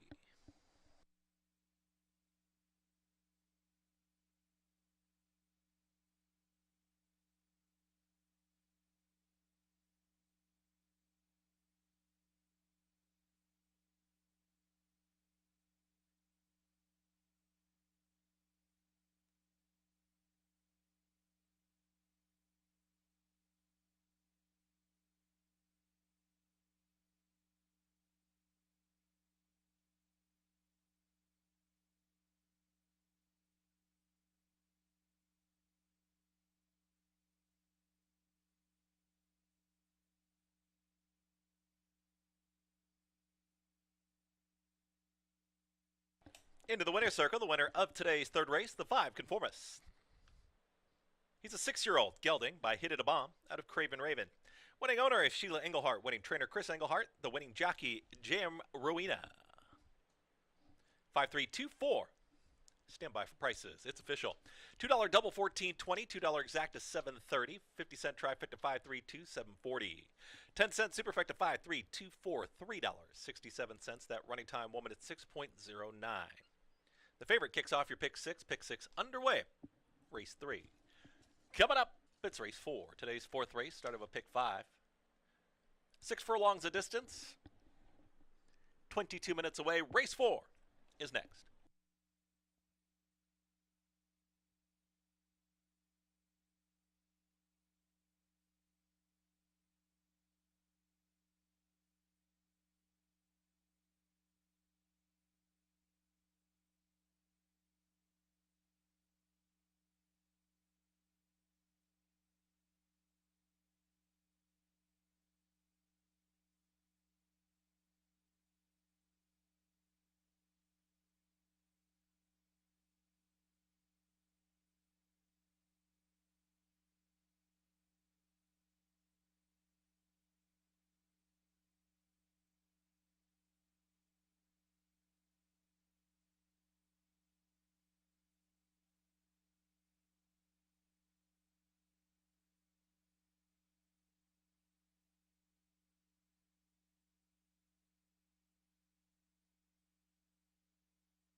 Right in the paddock for race number 4. No big surprise. Conformist, better tactics today. Stayed close up with that pace and took over and got the win. Jose Rohina for trainer Chris Engelhart. That starts off the pick 6. All right, 4th race, got a few scratches in here. Both parts of the 1 entry, MAS Screws, the Sweet Tooth Sioux, are out. The 6 Subtle Giant is out, and so is Sweet Sugar Baby.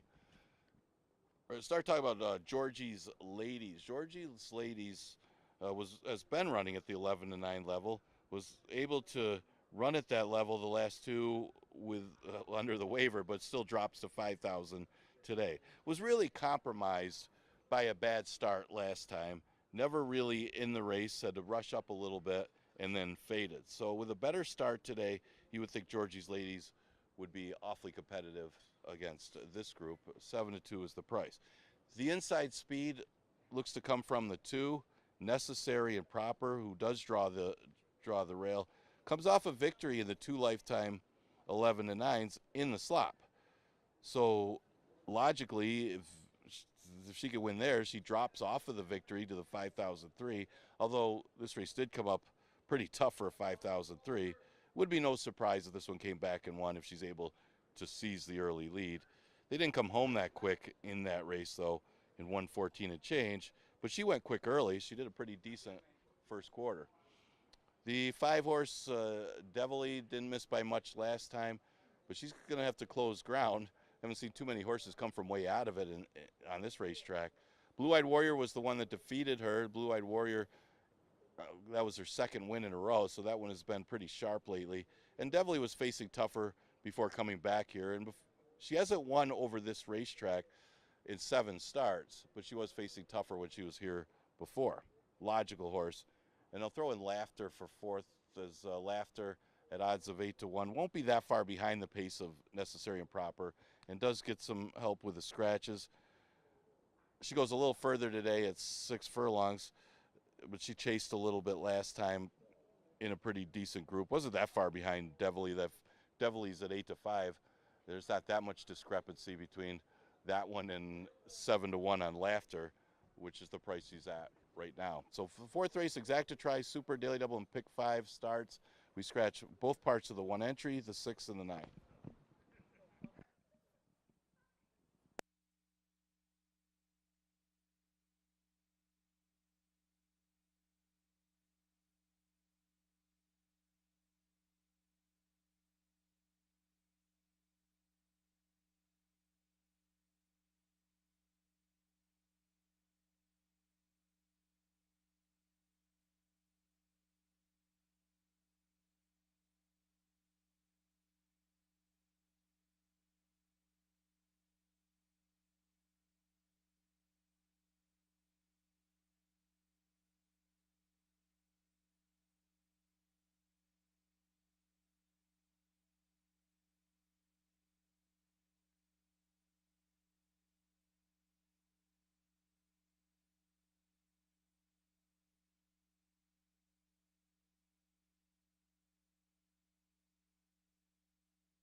Field steps on the track for today's fourth race. Race 4 is 5 minutes away. 6 furlongs, the distance started the pick 5. Race 4, 5 minutes. Here's your field. The 2, Necessary and Proper, Kirakoa. 3, Georgie's Ladies, Luis Perez.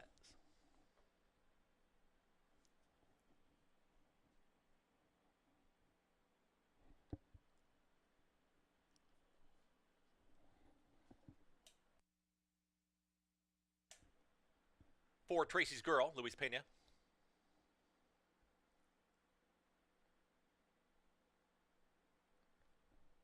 5, Devilly, Emmanuel De Diego. 7, All About Bella, Jeremiah Flores.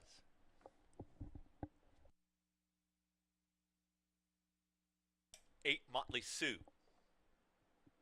Andre Worry.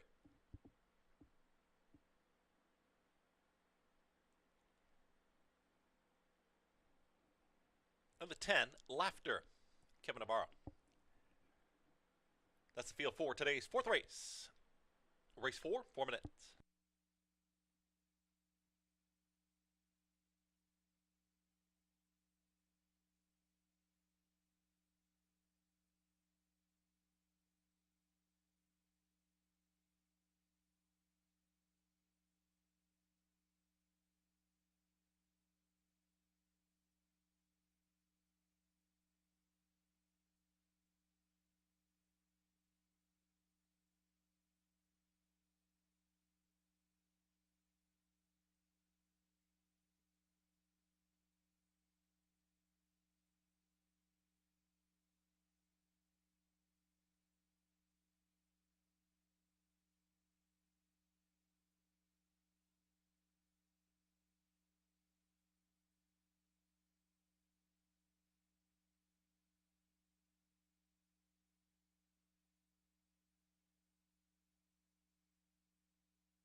Approaching the gate for race 4.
Horses are at the gate. It's post time.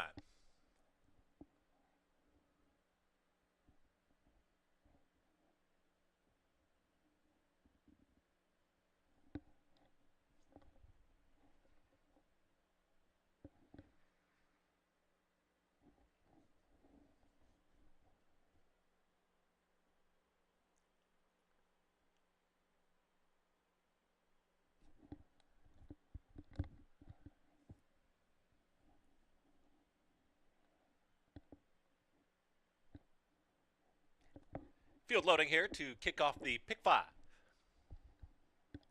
Georgie's Ladies.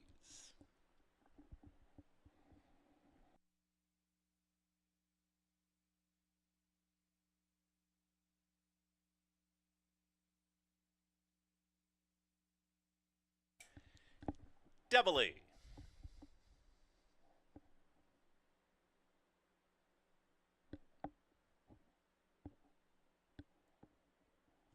Two out. Motley Sue.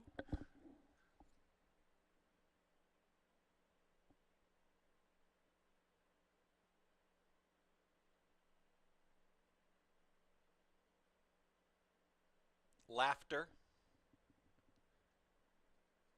Still waiting on Motley Sue. Backs away.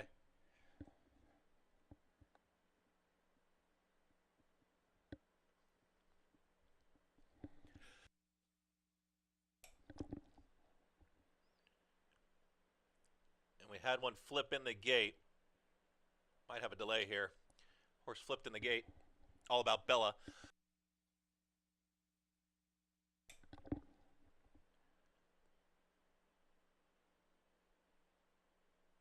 Riders are off quite a few of their mounts there, so there's going to be a delay here for today's 4th.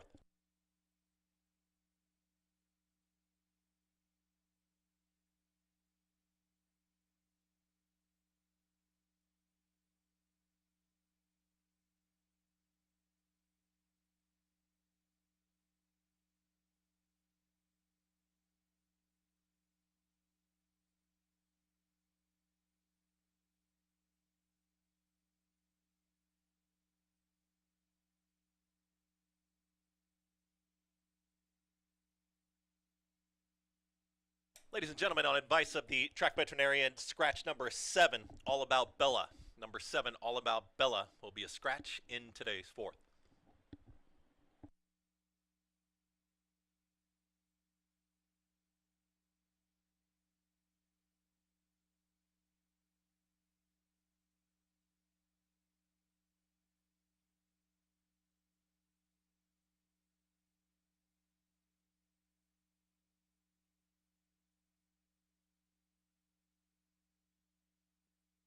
Refunds in the win play show pool there on the 7, All About Bella, scratched in today's 4th.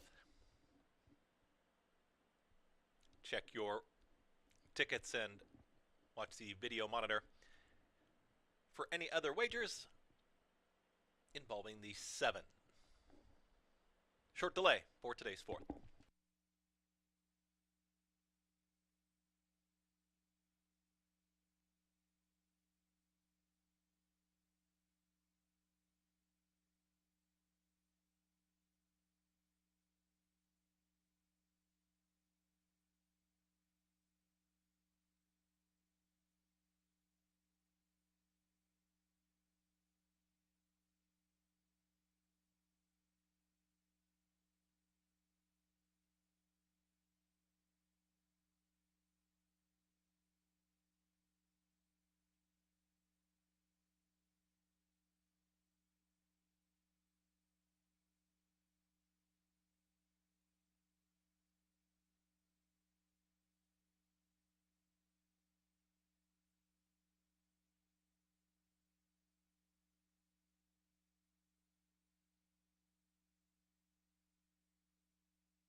Scratch the 7 in this upcoming 4th has been unsaddled.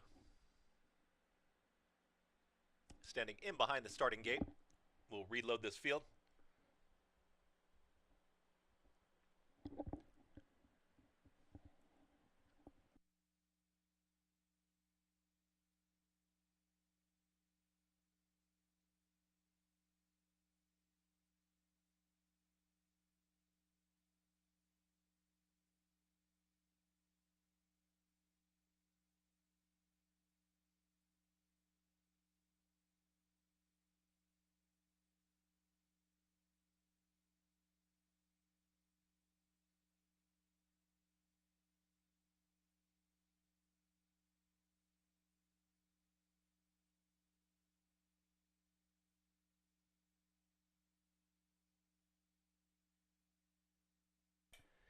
Loading the 10 Laughter moves in, necessary and proper.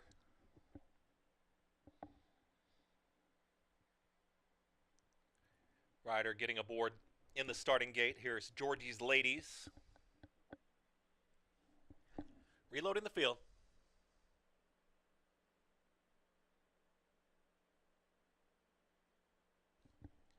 Two out, Devilly and Motley Sue.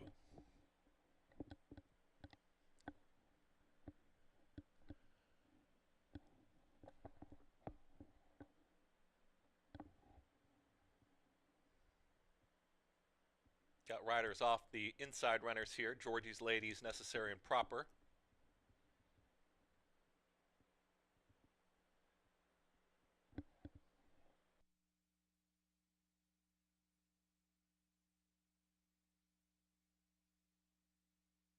Here's Motley Sue.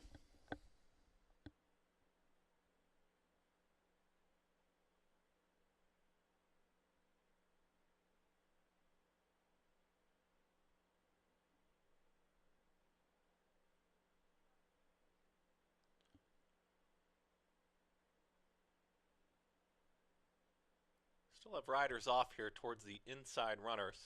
Stand by.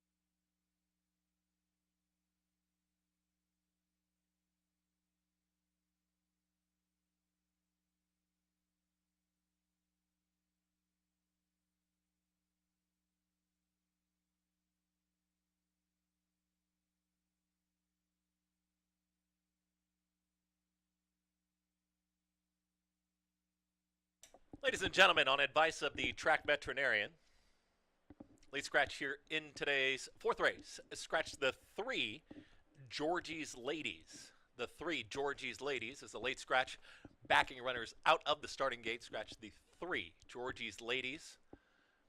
Refunds in the Win Play show.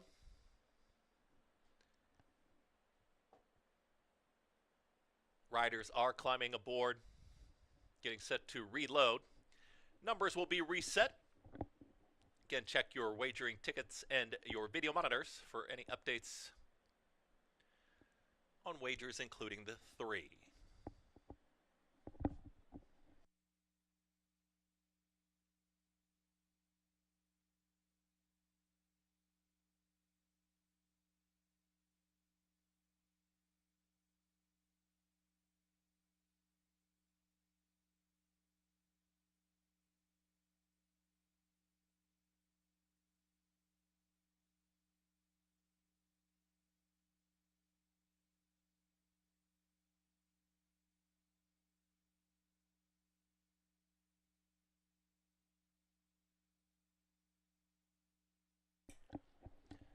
Tracy's Girl moves in. 2 out.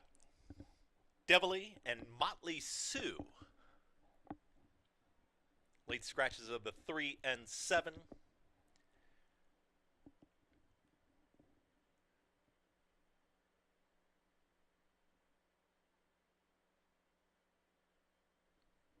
Motley Sue getting set to step forward. Rider is off the 2. And And now Kiberko has jumped behind the starting gate, so stand by.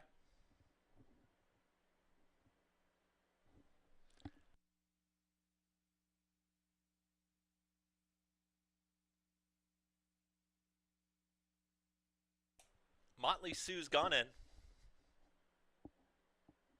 Koa getting back aboard the 2. Here's Necessary and Proper.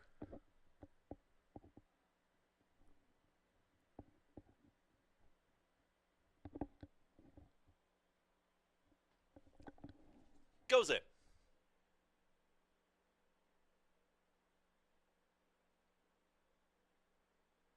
All set.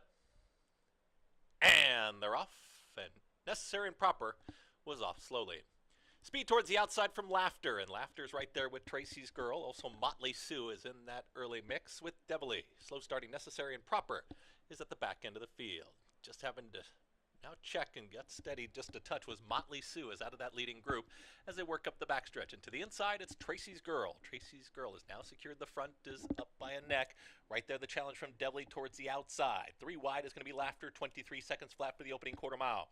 Just after that trouble there, shortly after the break, here's Motley Sue, who's back for more. It's got a 4 wide run, and Necessary and Proper is caught up with the pack, is now just 2 off the lead as they're well into the far turn now. Tracy's Girl, the big long shot. Devilly, Necessary and Proper continues to come after these leaders as they approach a quarter mile left to go, 47-3. That half mile time, and they're tightly bunched. They reach the top of the stretch. Laughter is now taking the lead. Devilly right there. Motley Sue up on the grandstand side, and here comes Motley Sue. Motley Sue in full pursuit. Laughter is right there. Down to these 2 right now with Devilly. Stalling a touch is Necessary and Proper. It is Motley Sue who's now leading the crew, and Motley Sue is opening up by a length and a half. Motley Sue, that's your winner. Motley Sue wins it over Laughter. Then came Devilly and Necessary and Proper in 1 minute 14-3.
Order finish. First the 8, Motley Sue. Second the 10, Laughter. Third the 5, Devilly. And fourth the 2, Necessary and Proper. 8:10.52. Running time 1 minute 14.62. Into the winner's circle is the 8, Motley Sue. She's a 5-year-old. By Gormley out of Lone Star Angel. Winning owner is Ron Cesari. Winning trainer is Chris Engelhart. The winning jockey, Andre Worry. Andre Worry, a riding double, 2 wins on the afternoon.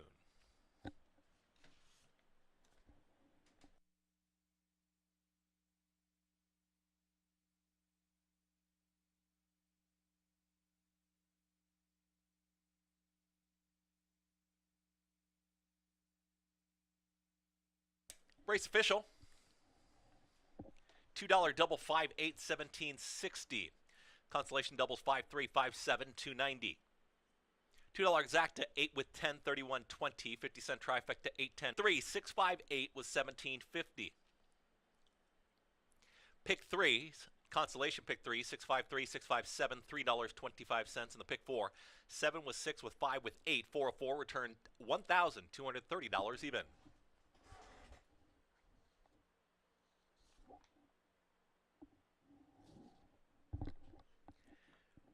Running time 1 minute 14.62. Up next is race 5. Today's fifth race started the late pick 4.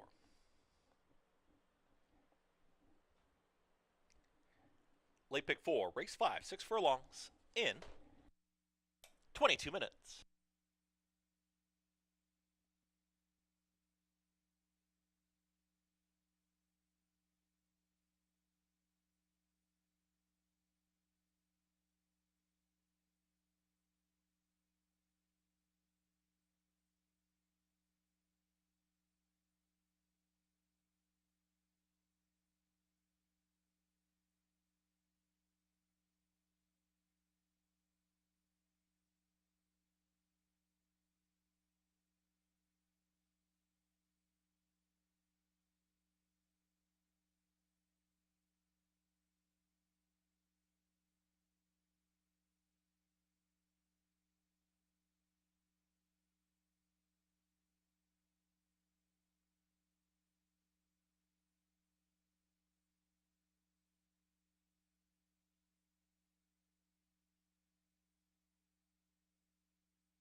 We're getting ready for race number 5. We got a little bit of a delay getting the horses in race number 4, and Georgie's Ladies was a late scratch in that race. If you had that one in the pick 4, pick 5, or pick 6, you would have gotten the post-time favorite. I definitely did take a lot of money in that race, and that was not a winner, though there were consolation pick 3s for Georgie's Ladies. Of course, all Exacta Tries supers using Georgie's Ladies will be refunded out of that race, but did affect the outcome. It was Motley Sue waking up a little bit sharper off of the freshening under Andre Worry to get the victory for Chris Engler. A couple wins on the day for Andre as he pulled off that upset, picking up the mount in the first. Fifth race, never won 3 or never won 2 condition. Exacta Try Super Daily Double and pick 4 starts in this race. Looking at the early odds, and looks like the main 2 are the ones that they're playing now. Both come out of the same race. Talking about Mike Houlihan, Luke, and Coin Jar. Come out of the race won by Runaway Joke. Runaway Joke was a good-looking performer. Ran 111 flat that day, and Runaway Joke was a heavy favorite. Expectations were that he would beat that field, and he certainly lived up to the hype with an easy victory. I put more stock in the race that Coin Jar ran, because he's the one that chased that better rival, and that was only his second start. And he kind of hung in there for a while before finally getting tired of chasing, and it was Mike Cooley and Luke that passed him in the last part of the race. But Coin Jar was one that was acting up a lot his first career start, and still ended up winning the race. Once they get in the gates of Springs Open, he got to the front and looked good in victory. It was at odds of 10-1. So without Runaway Joke in the race, you would expect Coin Jar maybe can get the lead from that inside position, or at least hold on to the rail and be a big factor in here. Michael Land Joke did say he broke slow. Yeah, he didn't break all that sharp that race, but it didn't really affect him. Didn't affect where he finished. He still ran second behind Runaway Joke, who was going to win the race no matter what. But 2 top 3 finishes to start off the 4-year-old campaign for Mike Cooley and Luke, and he's run pretty decently and is an obvious contender as well. Both coming out of the same race. Again, it was a runaway winner, so the race for second, they're probably pretty even. Mike Cooley and Luke passed the other one because he was chasing. The 4 horses, Hey Hey Harry, will go first time gelding for this race. Is gelded since the Ontario County race. Was overmatched by Mischief Joke. Actually still got a check, beat 2 horses. But his previous starts were at Gulfstream. The race was a mile. So you kind of got to go back to some of his sprint races against claimers, and they're not that bad. His numbers are comparable to the rest of this field. He's a Bustin' Stones, shouldn't mind an off track. So a big top 3 threat is Hey Hey Harry, who is currently at odds of 6-1. Exacta Try Super Daily Double and pick 4 starts in race number 5.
Field steps on the track for today's fifth race. Race 5 is 5 minutes away. 6 furlongs a distance, started the late pick 4. Race 5 is next. The 1 is Coin Jar, Kevin Navarro. 2 is King Kali, Emmanuel De Diego. 3, Profitability, Luis Perez.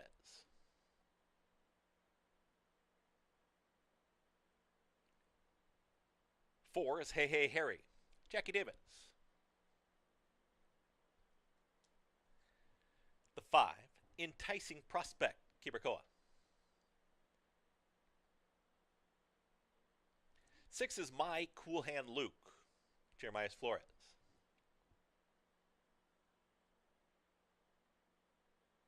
7, G Money, Michael Davila Jr. That's your field for today's fifth race. 4 minutes. Late pick 4. Race 5 in 4 minutes.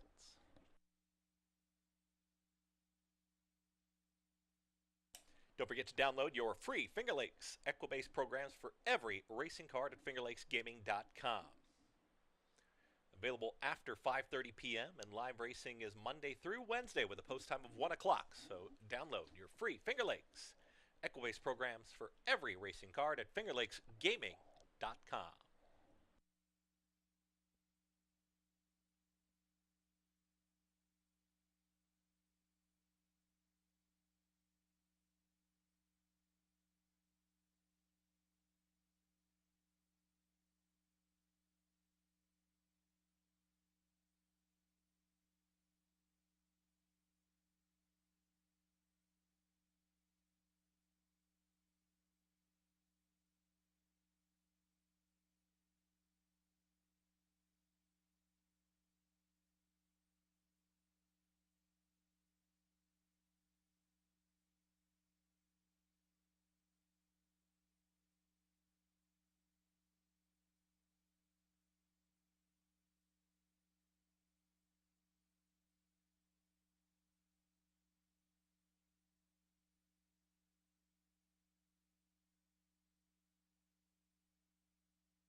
Field is at the gate.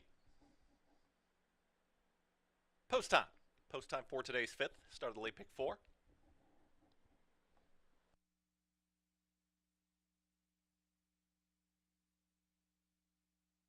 Rider off the one. Coin jar.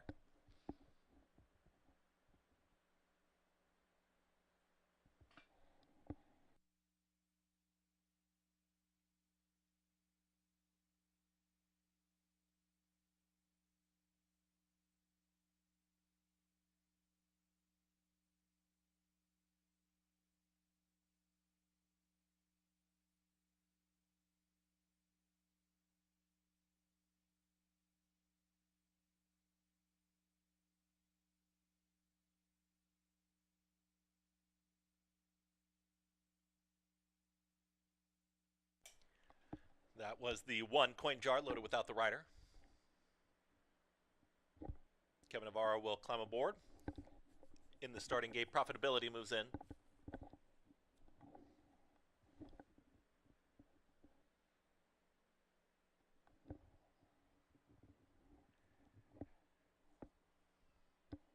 Two out. My Cool Hand Luke and G Money.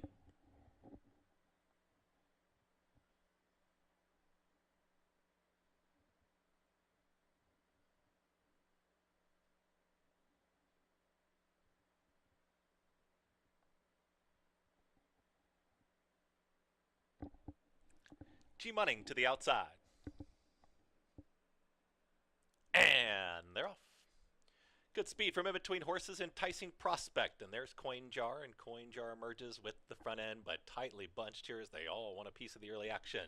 King Kali is going to apply the pressure here from second. 3 wide there is Hey Hey Harry. Further outside, they are 6 across the racetrack here, and now moving towards the inside will be Enticing Prospect to get in behind the leading group.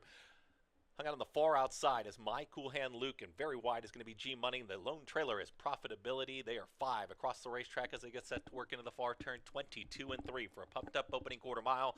Coin Jar's got the lead. King Kali is in pursuit. Right there has been there the entire journey. It's a wide run for My Cool Hand Luke, but Flores, they are making up some ground, trying to keep up with that group as Hey Hey Harry. Enticing Prospect has got a mild rally towards the inside with Profitability, who starts to go through the gears. Blue Cap is in behind the leaders, has now taken fourth. They reach the top of the stretch. Coin Jar is trying to shake loose. Diving down towards the inside is Profitability, who's in pursuit, is right there with Enticing Prospect. Up on the far outside, My Cool Hand Luke. Coin Jar still there. My Cool Hand Luke is trying to put him away, even wide, but My Cool Hand Luke's got all the momentum. My Cool Hand Luke is up by a full length. Down on the inside, Enticing Prospect. My Cool Hand Luke gets the victory. Tight photo here between Enticing Prospect, look to get the nose down in front of Coin Jar, and then Profitability finish fourth. Then 1 minute 13 and 2.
Order finish. First to 6, My Cool Hand Luke. Second to 5, Enticing Prospect. Third the 1, Coin Jar. And fourth the 3, Profitability. 6-5-1-3 in race 5. Running time 1 minute 13.50. Hold all tickets until race 5 is official.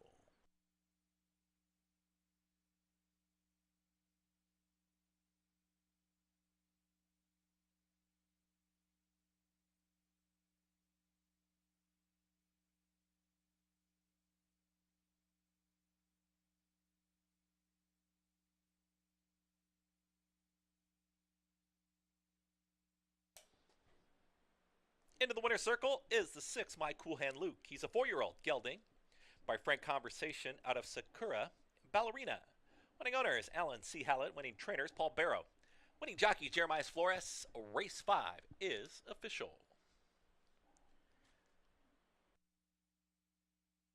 $2 double 8-6, 58.50. $2 exacta 6-5, $40.40. Trifecta $26 even. Superfecta $20.95. The pick 3, $21.62. Consolation pick 3s there. 536, 576, $3.85.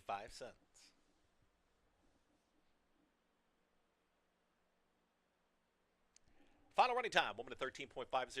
Up next, it's race 6. Today's 6th race, start of a pick 3. 5.5 furlongs is the distance. Scratch the 1, 1A, 2, 5, and 8. Race 6 in 19 minutes.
All right, I'm in supposed for race number 6. Looking back to the 5th, my cool hand Luke able to get the advantage there as King Cali hounding Coin Jar.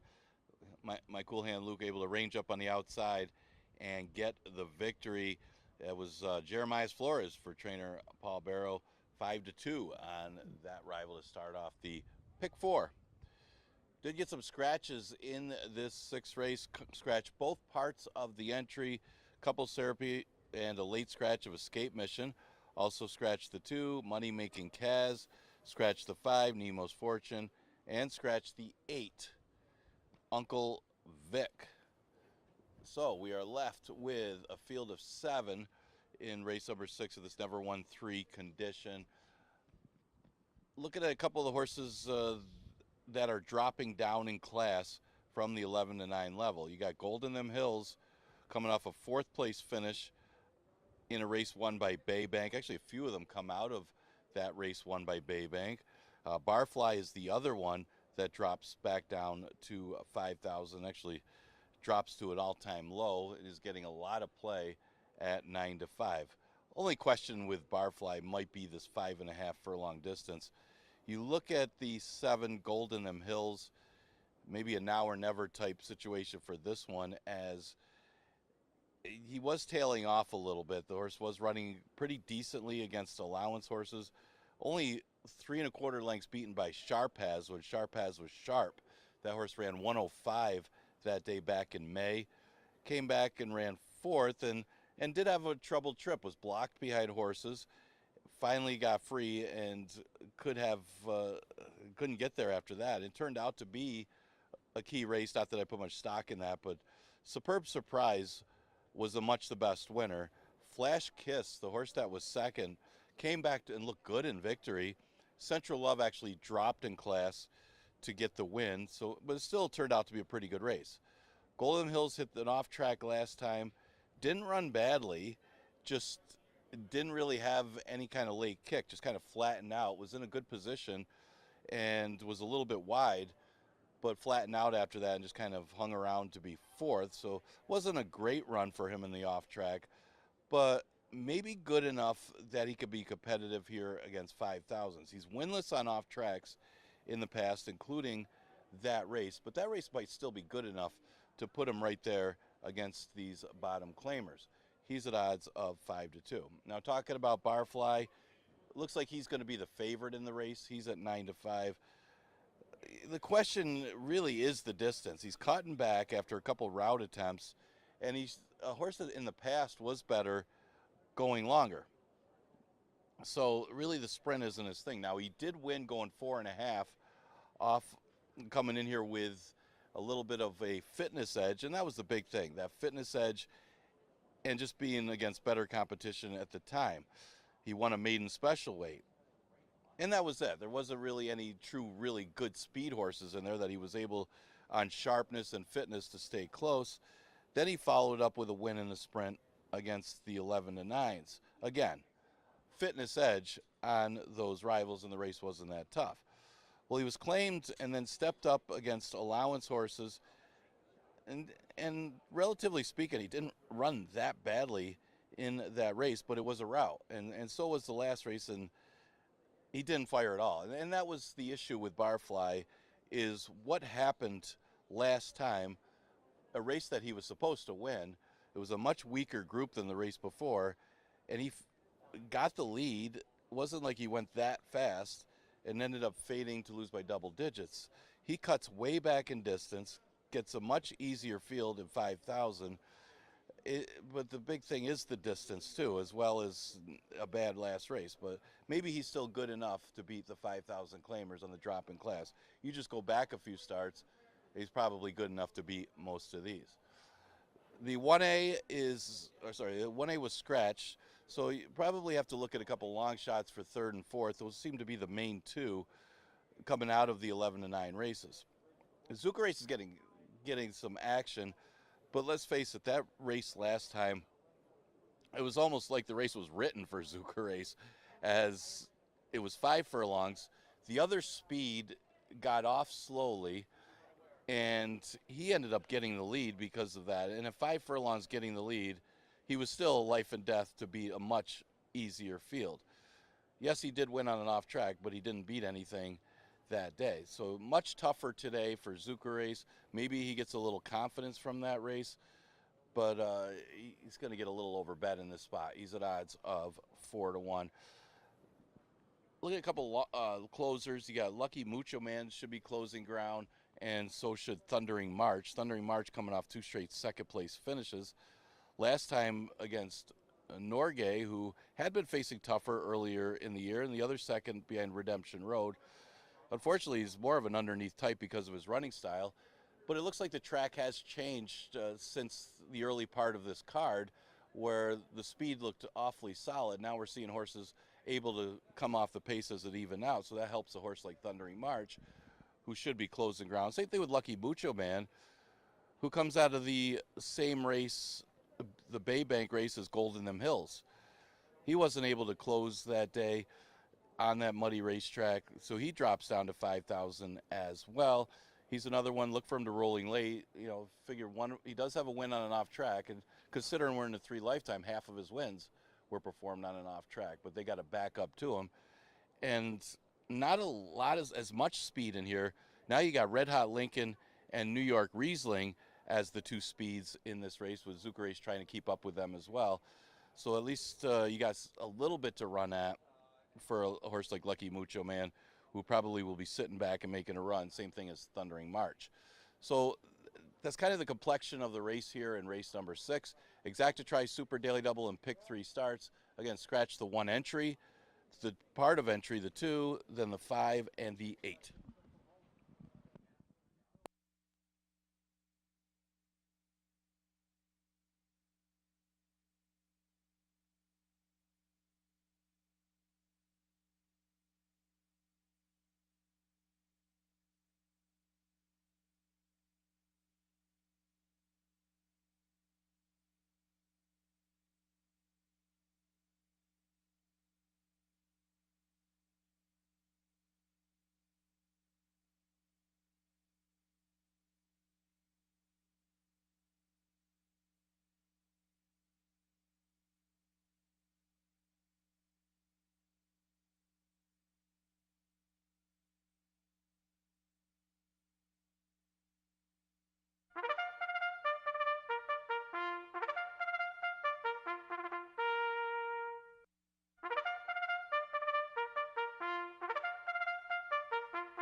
Field steps on the track for today's 6th race. Race 6 is 1 minute away. Race 6 is next. The 2B is Lucky Mucho Man. Jackie Davis.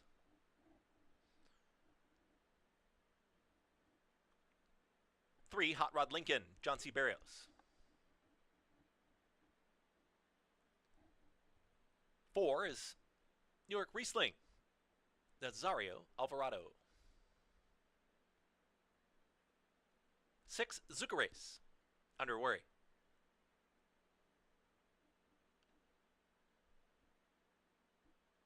7, Golden Them Hills, Emmanuel De Diego.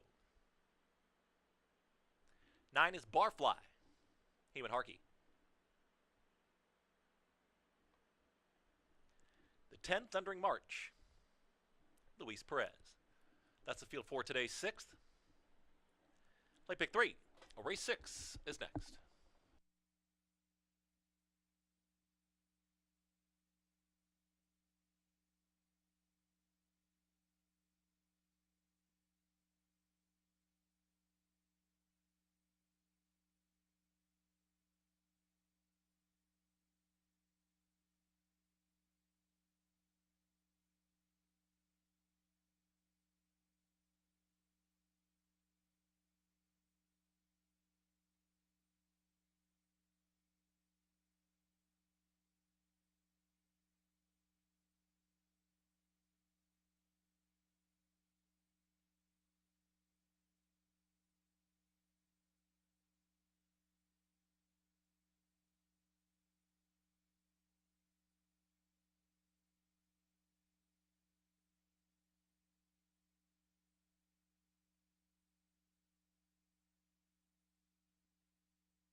Post time for today's 6 will be 3:46, so 2 minutes. Just around 2 minutes till race 6. Get your wagers in. Less than 2 minutes.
Field loading, it's post time. Post time here for today's 6th race.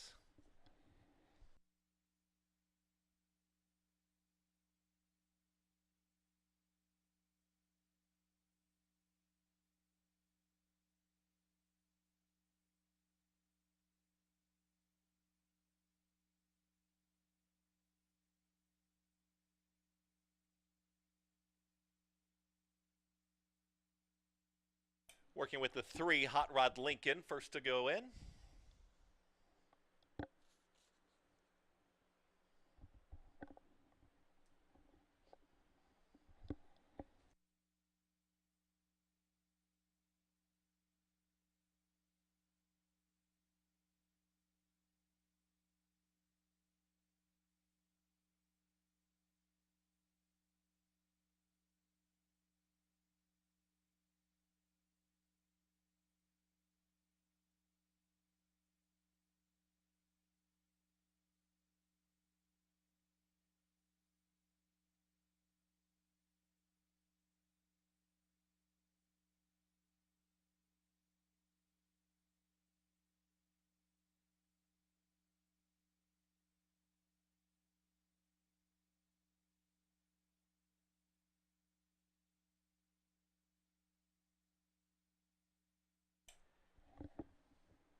Hot Rod Lincoln's in. Here's New York Riesling.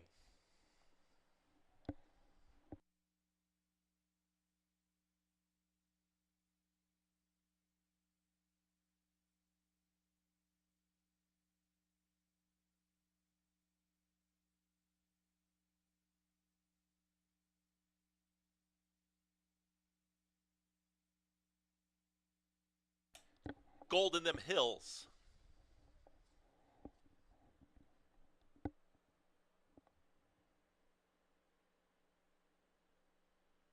Three out. Lucky Mucho Man.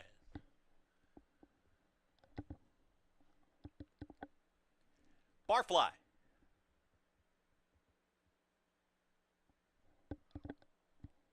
Thundering March. All set.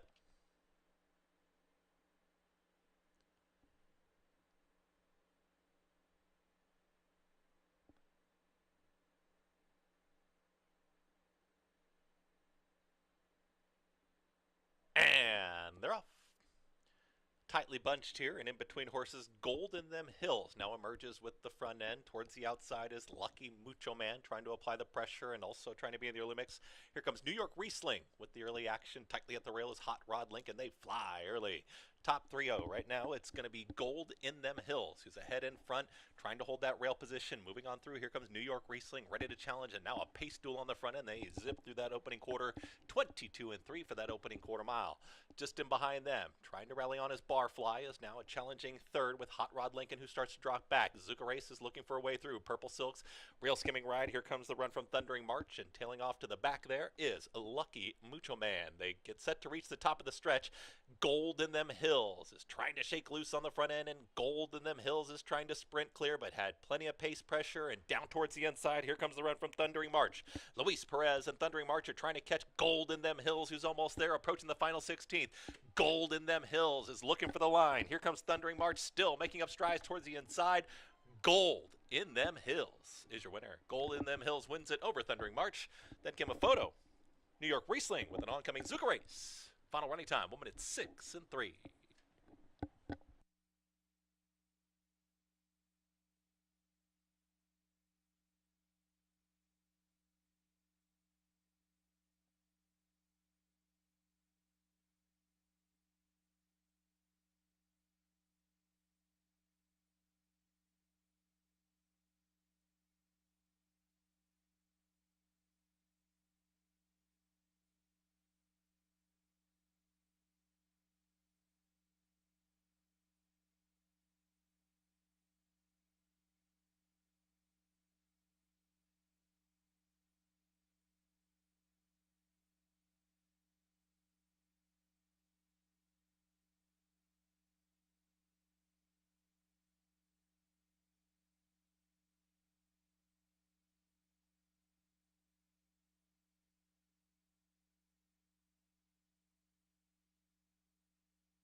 Order finish. First the 7, Gold in Them Hills. Second the 10, Thundering March. Third the 4, New York Riesling. Fourth the 6, Zuka Race.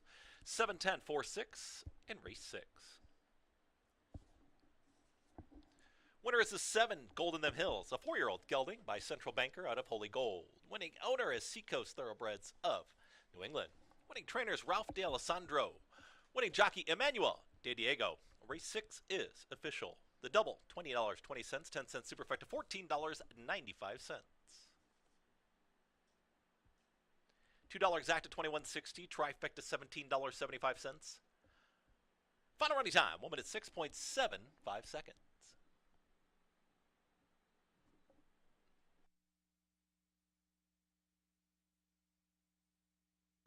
Coming up, it's race 7, today's 7th race. Late double time in race 7. Mile and 70 yards is the distance. Race 7 is next.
All right, in the paddock for race number 7.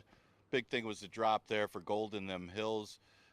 Smart tactics, getting the lead over New York Riesling and able to hold off Thundering March, who just seems to like to land in that second position.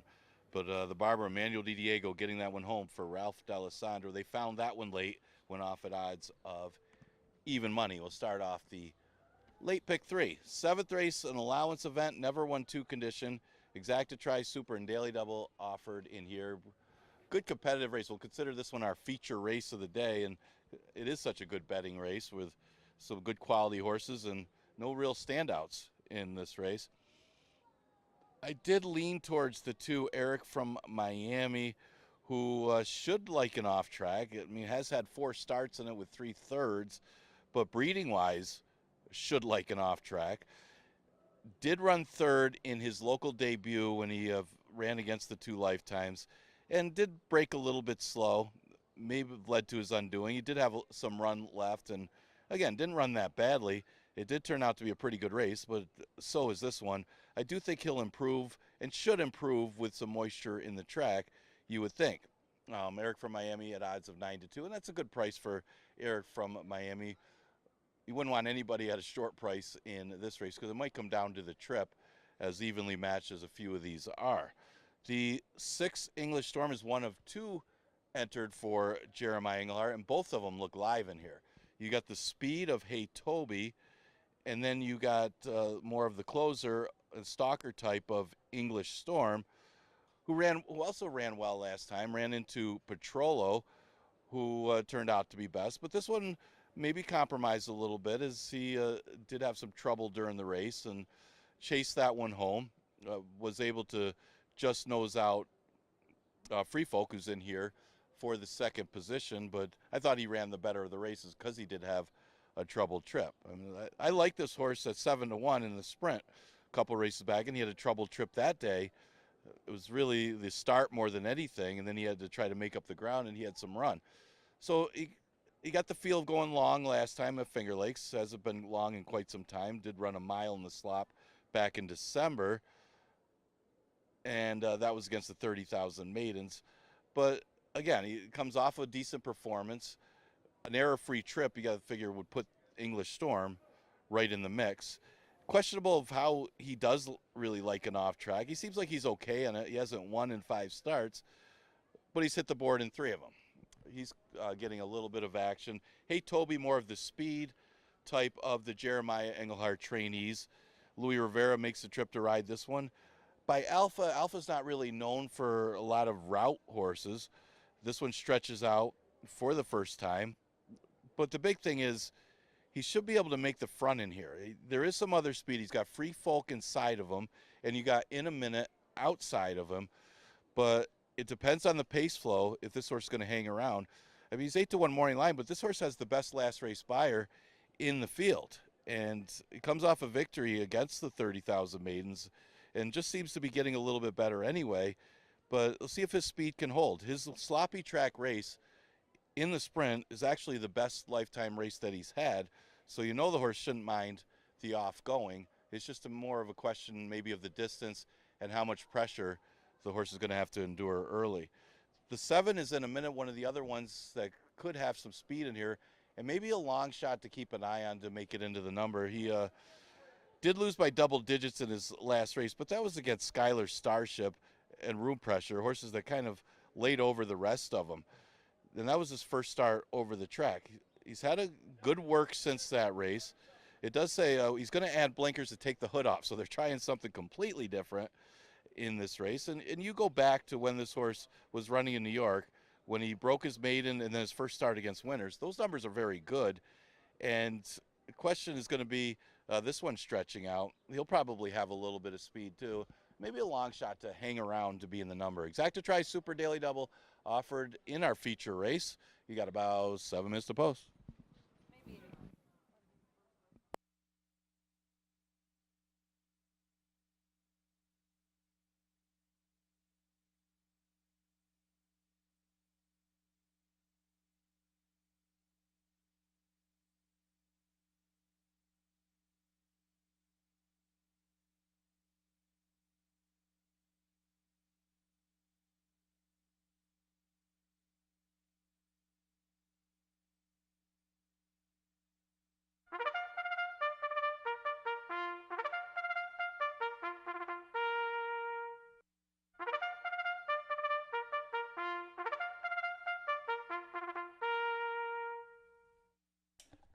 Field steps on the track for today's 7th race. Race 7 is 6 minutes away.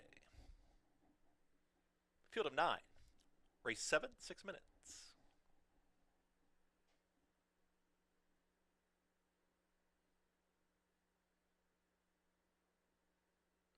Here's your field. Number 1 is Free Folk. Heeman Harkey.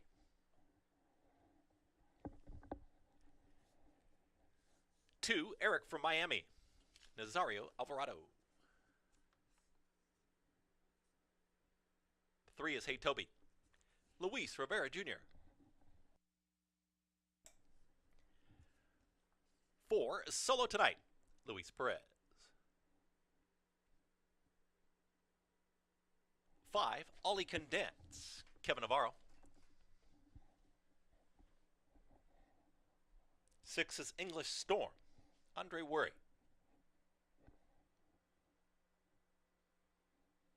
7 in a minute. Joel Cruz.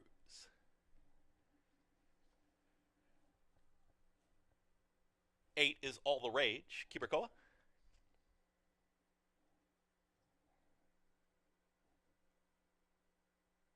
9, Hair on Fire. Jeremiah Flores. That's your field for today's 7th, a mile and 70 yards. Start of the late double. Race 7, 5 minutes.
Approaching the gate for race 7.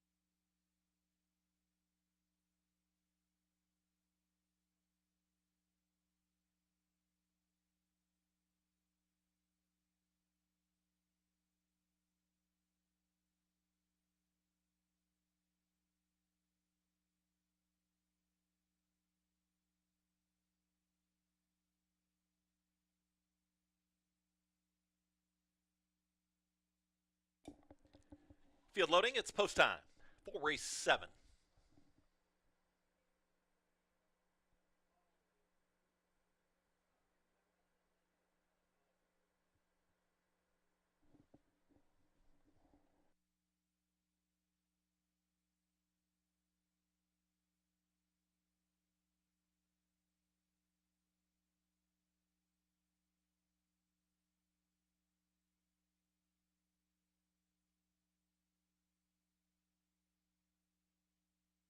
Ollie Can Dance moving forward.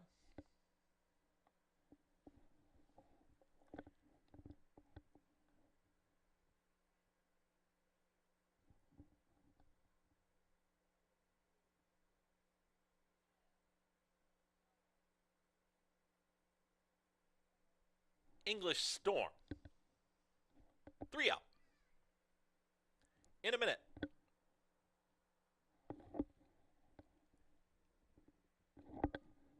All the Rage and Hair on Fire. Last to load.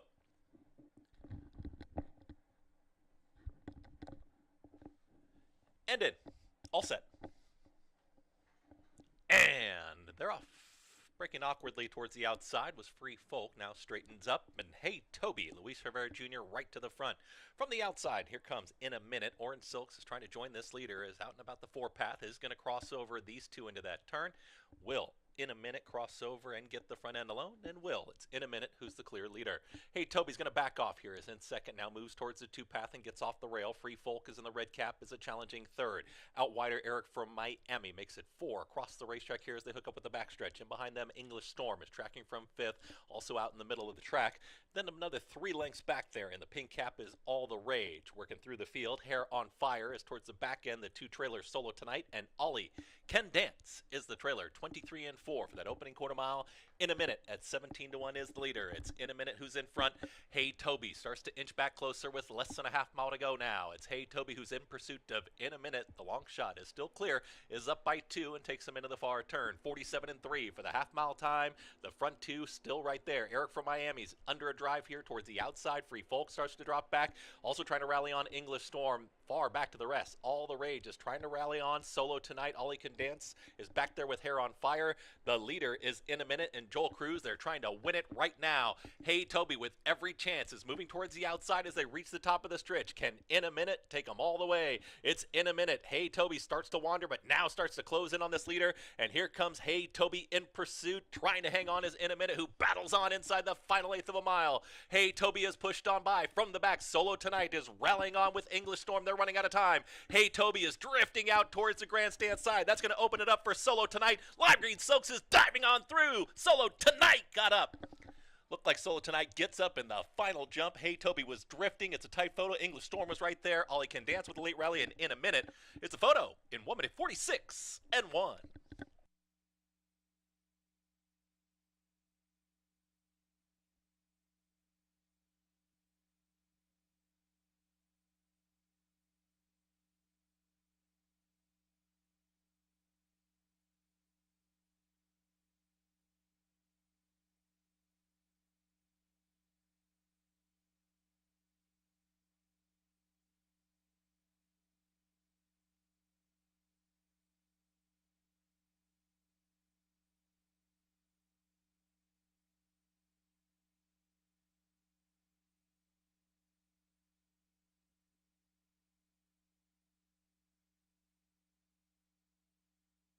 Photo finish for the win. Hold all tickets till the order finish is posted in today's 7th.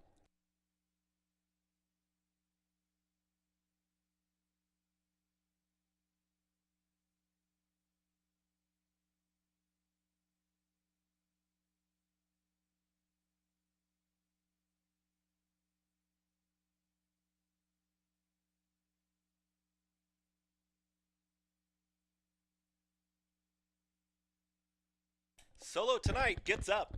First the 4, Solo Tonight. Second the 3, Hey Toby. Third the 6, English Storm. Fourth the 5, All You Can Dance.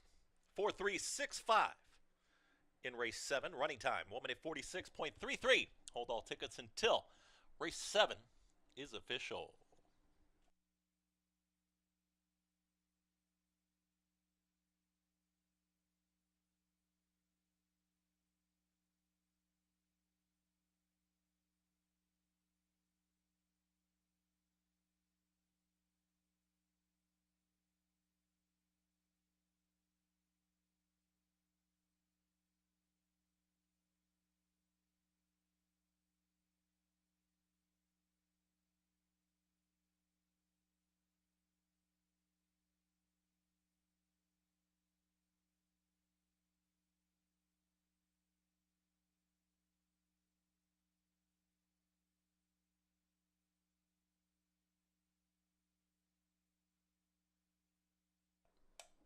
Into the winner's circle, the 4, Solo Tonight. He's a 3-year-old gelding by Solomini out of All Mine Tonight.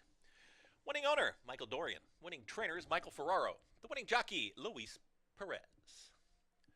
4-3-6-5. It's official.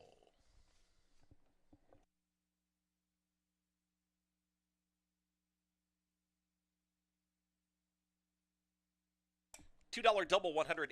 $2 exacta, $137.50. 50-cent trifecta, $192.75.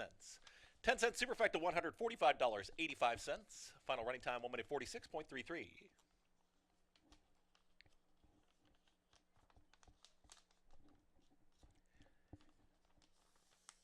Coming up, 8th and final. Race 8 is next.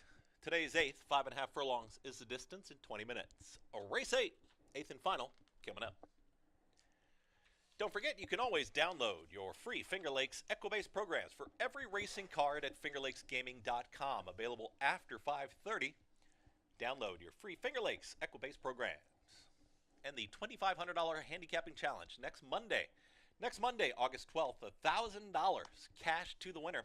Free to play for all Lucky North members, and the challenge consists of Finger Lakes races 1 through 8. Registration begins at 11:30 a.m. And don't forget that live racing is conducted here at Finger Lakes Gaming and Racetrack Monday through Wednesday, post time of 1 o'clock.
And we're about to conclude the Tuesday race card with race number 8. And yeah, that feature race, pretty wide open race, a good race.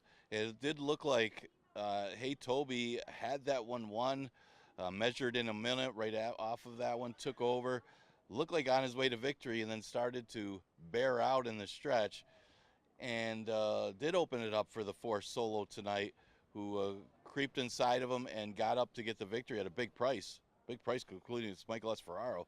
$34 winner in race number 7, ridden to victory by Louis Perez. Okay, last race. We scratched the 3, Ghost Giant. 5, Follow the Signs. 6, Trap the Dream. 9, Abe Honestly. And the 10, along came the Prince. With the scratches, it's going to make the 2, Winning Drive, a heavy favorite in here. Just because they took away a lot of the better competition for Winning Drive, there is some question marks about. I mean, the horse does come out of jail for $5,000 after being claimed as an 8-year-old, claimed for $5,000, but comes out of jail here and just seems to have a big edge on this field as long as he handles the track. He does have a couple wins on it. He's at 3-5. Town Jack and Rally Squirrel represent the Murph Barn and probably the 2 main contenders. They both come out of race 1 by Ringgood. Wasn't the strongest of races, and neither one have won on an off track. But if you're looking for some competition, they may provide it. So 7 minutes to post for the last race. We're going to continue with live racing. One more day of this racing week. That'll be tomorrow. Got an 8-race card. 1 o'clock is the first post.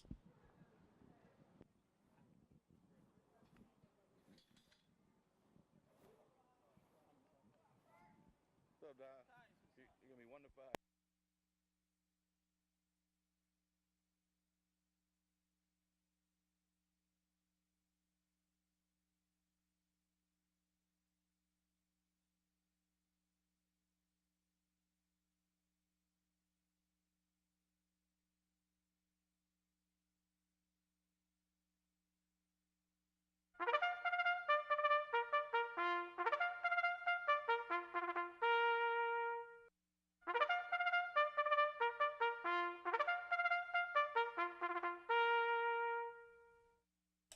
Field steps on the track for today's 8th race. Race 8, 6 minutes away. 5.5 furlongs. 8th and final, 6 minutes. The 1 is Tenancy. Anthony Rodriguez. 1A, Vibe Setter. Rafael Rowena Jr. 2 is Winning Drive, Heeman Harkey.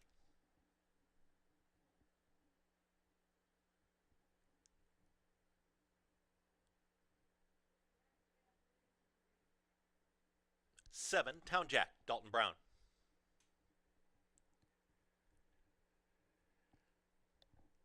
8, Rally Squirrel,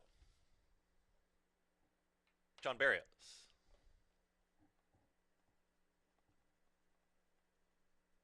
4 is Double Vision, Joel Cruz. 8th and final, 5 minutes. 5 minutes till racing.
Approaching the gate for race 8, eighth and final, approaching the gate.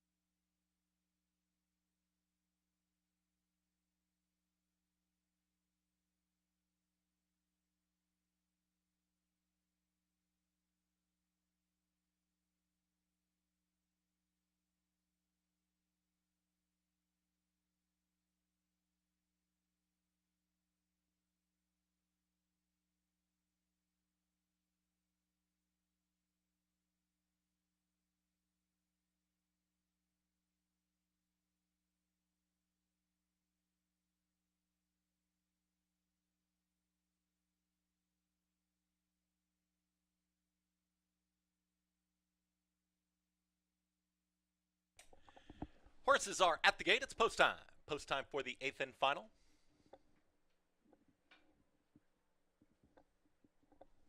Winning Drive.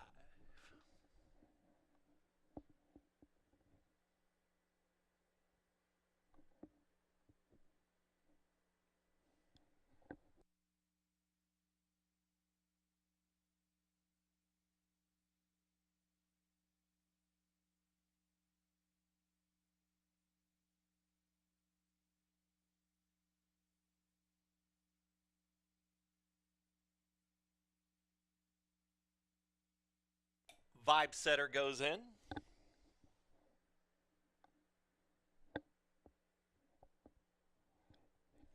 Town Jack. Raleigh Squirrel. Last to load.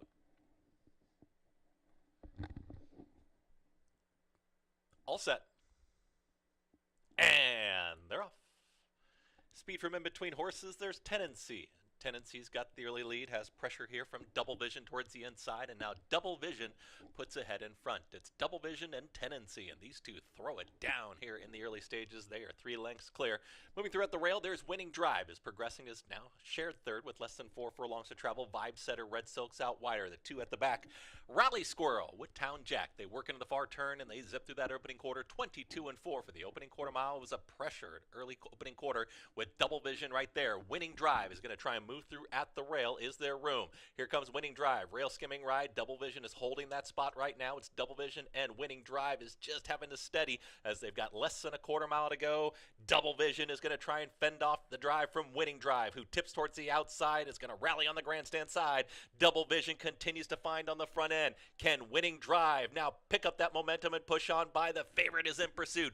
Double Vision is very game. Winning Drive is pushing on by, and now Winning Drive is up by a full length. Winning Drive, the favorite, will stride away and win this one. Winning Drive wins it over Double Vision. Then came a late rally from Vibe Setter and Raleigh Squirrel. Final running time, 1 minute 7 and 1.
Order finish. First, the 2 winning drive. Second, the 4 double vision. Third, the 1A vibe setter. Fourth, the 8 rally squirrel. 2-4, 1A, 8.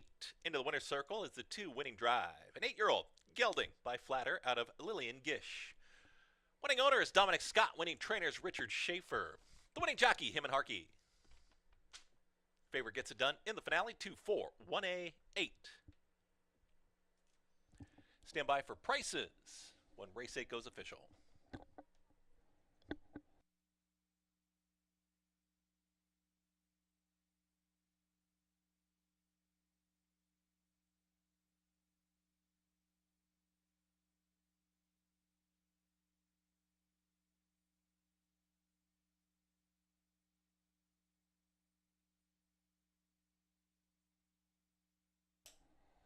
Race 8 official, $2 double, 4-2, $63.50, $2 exacta, $9.30.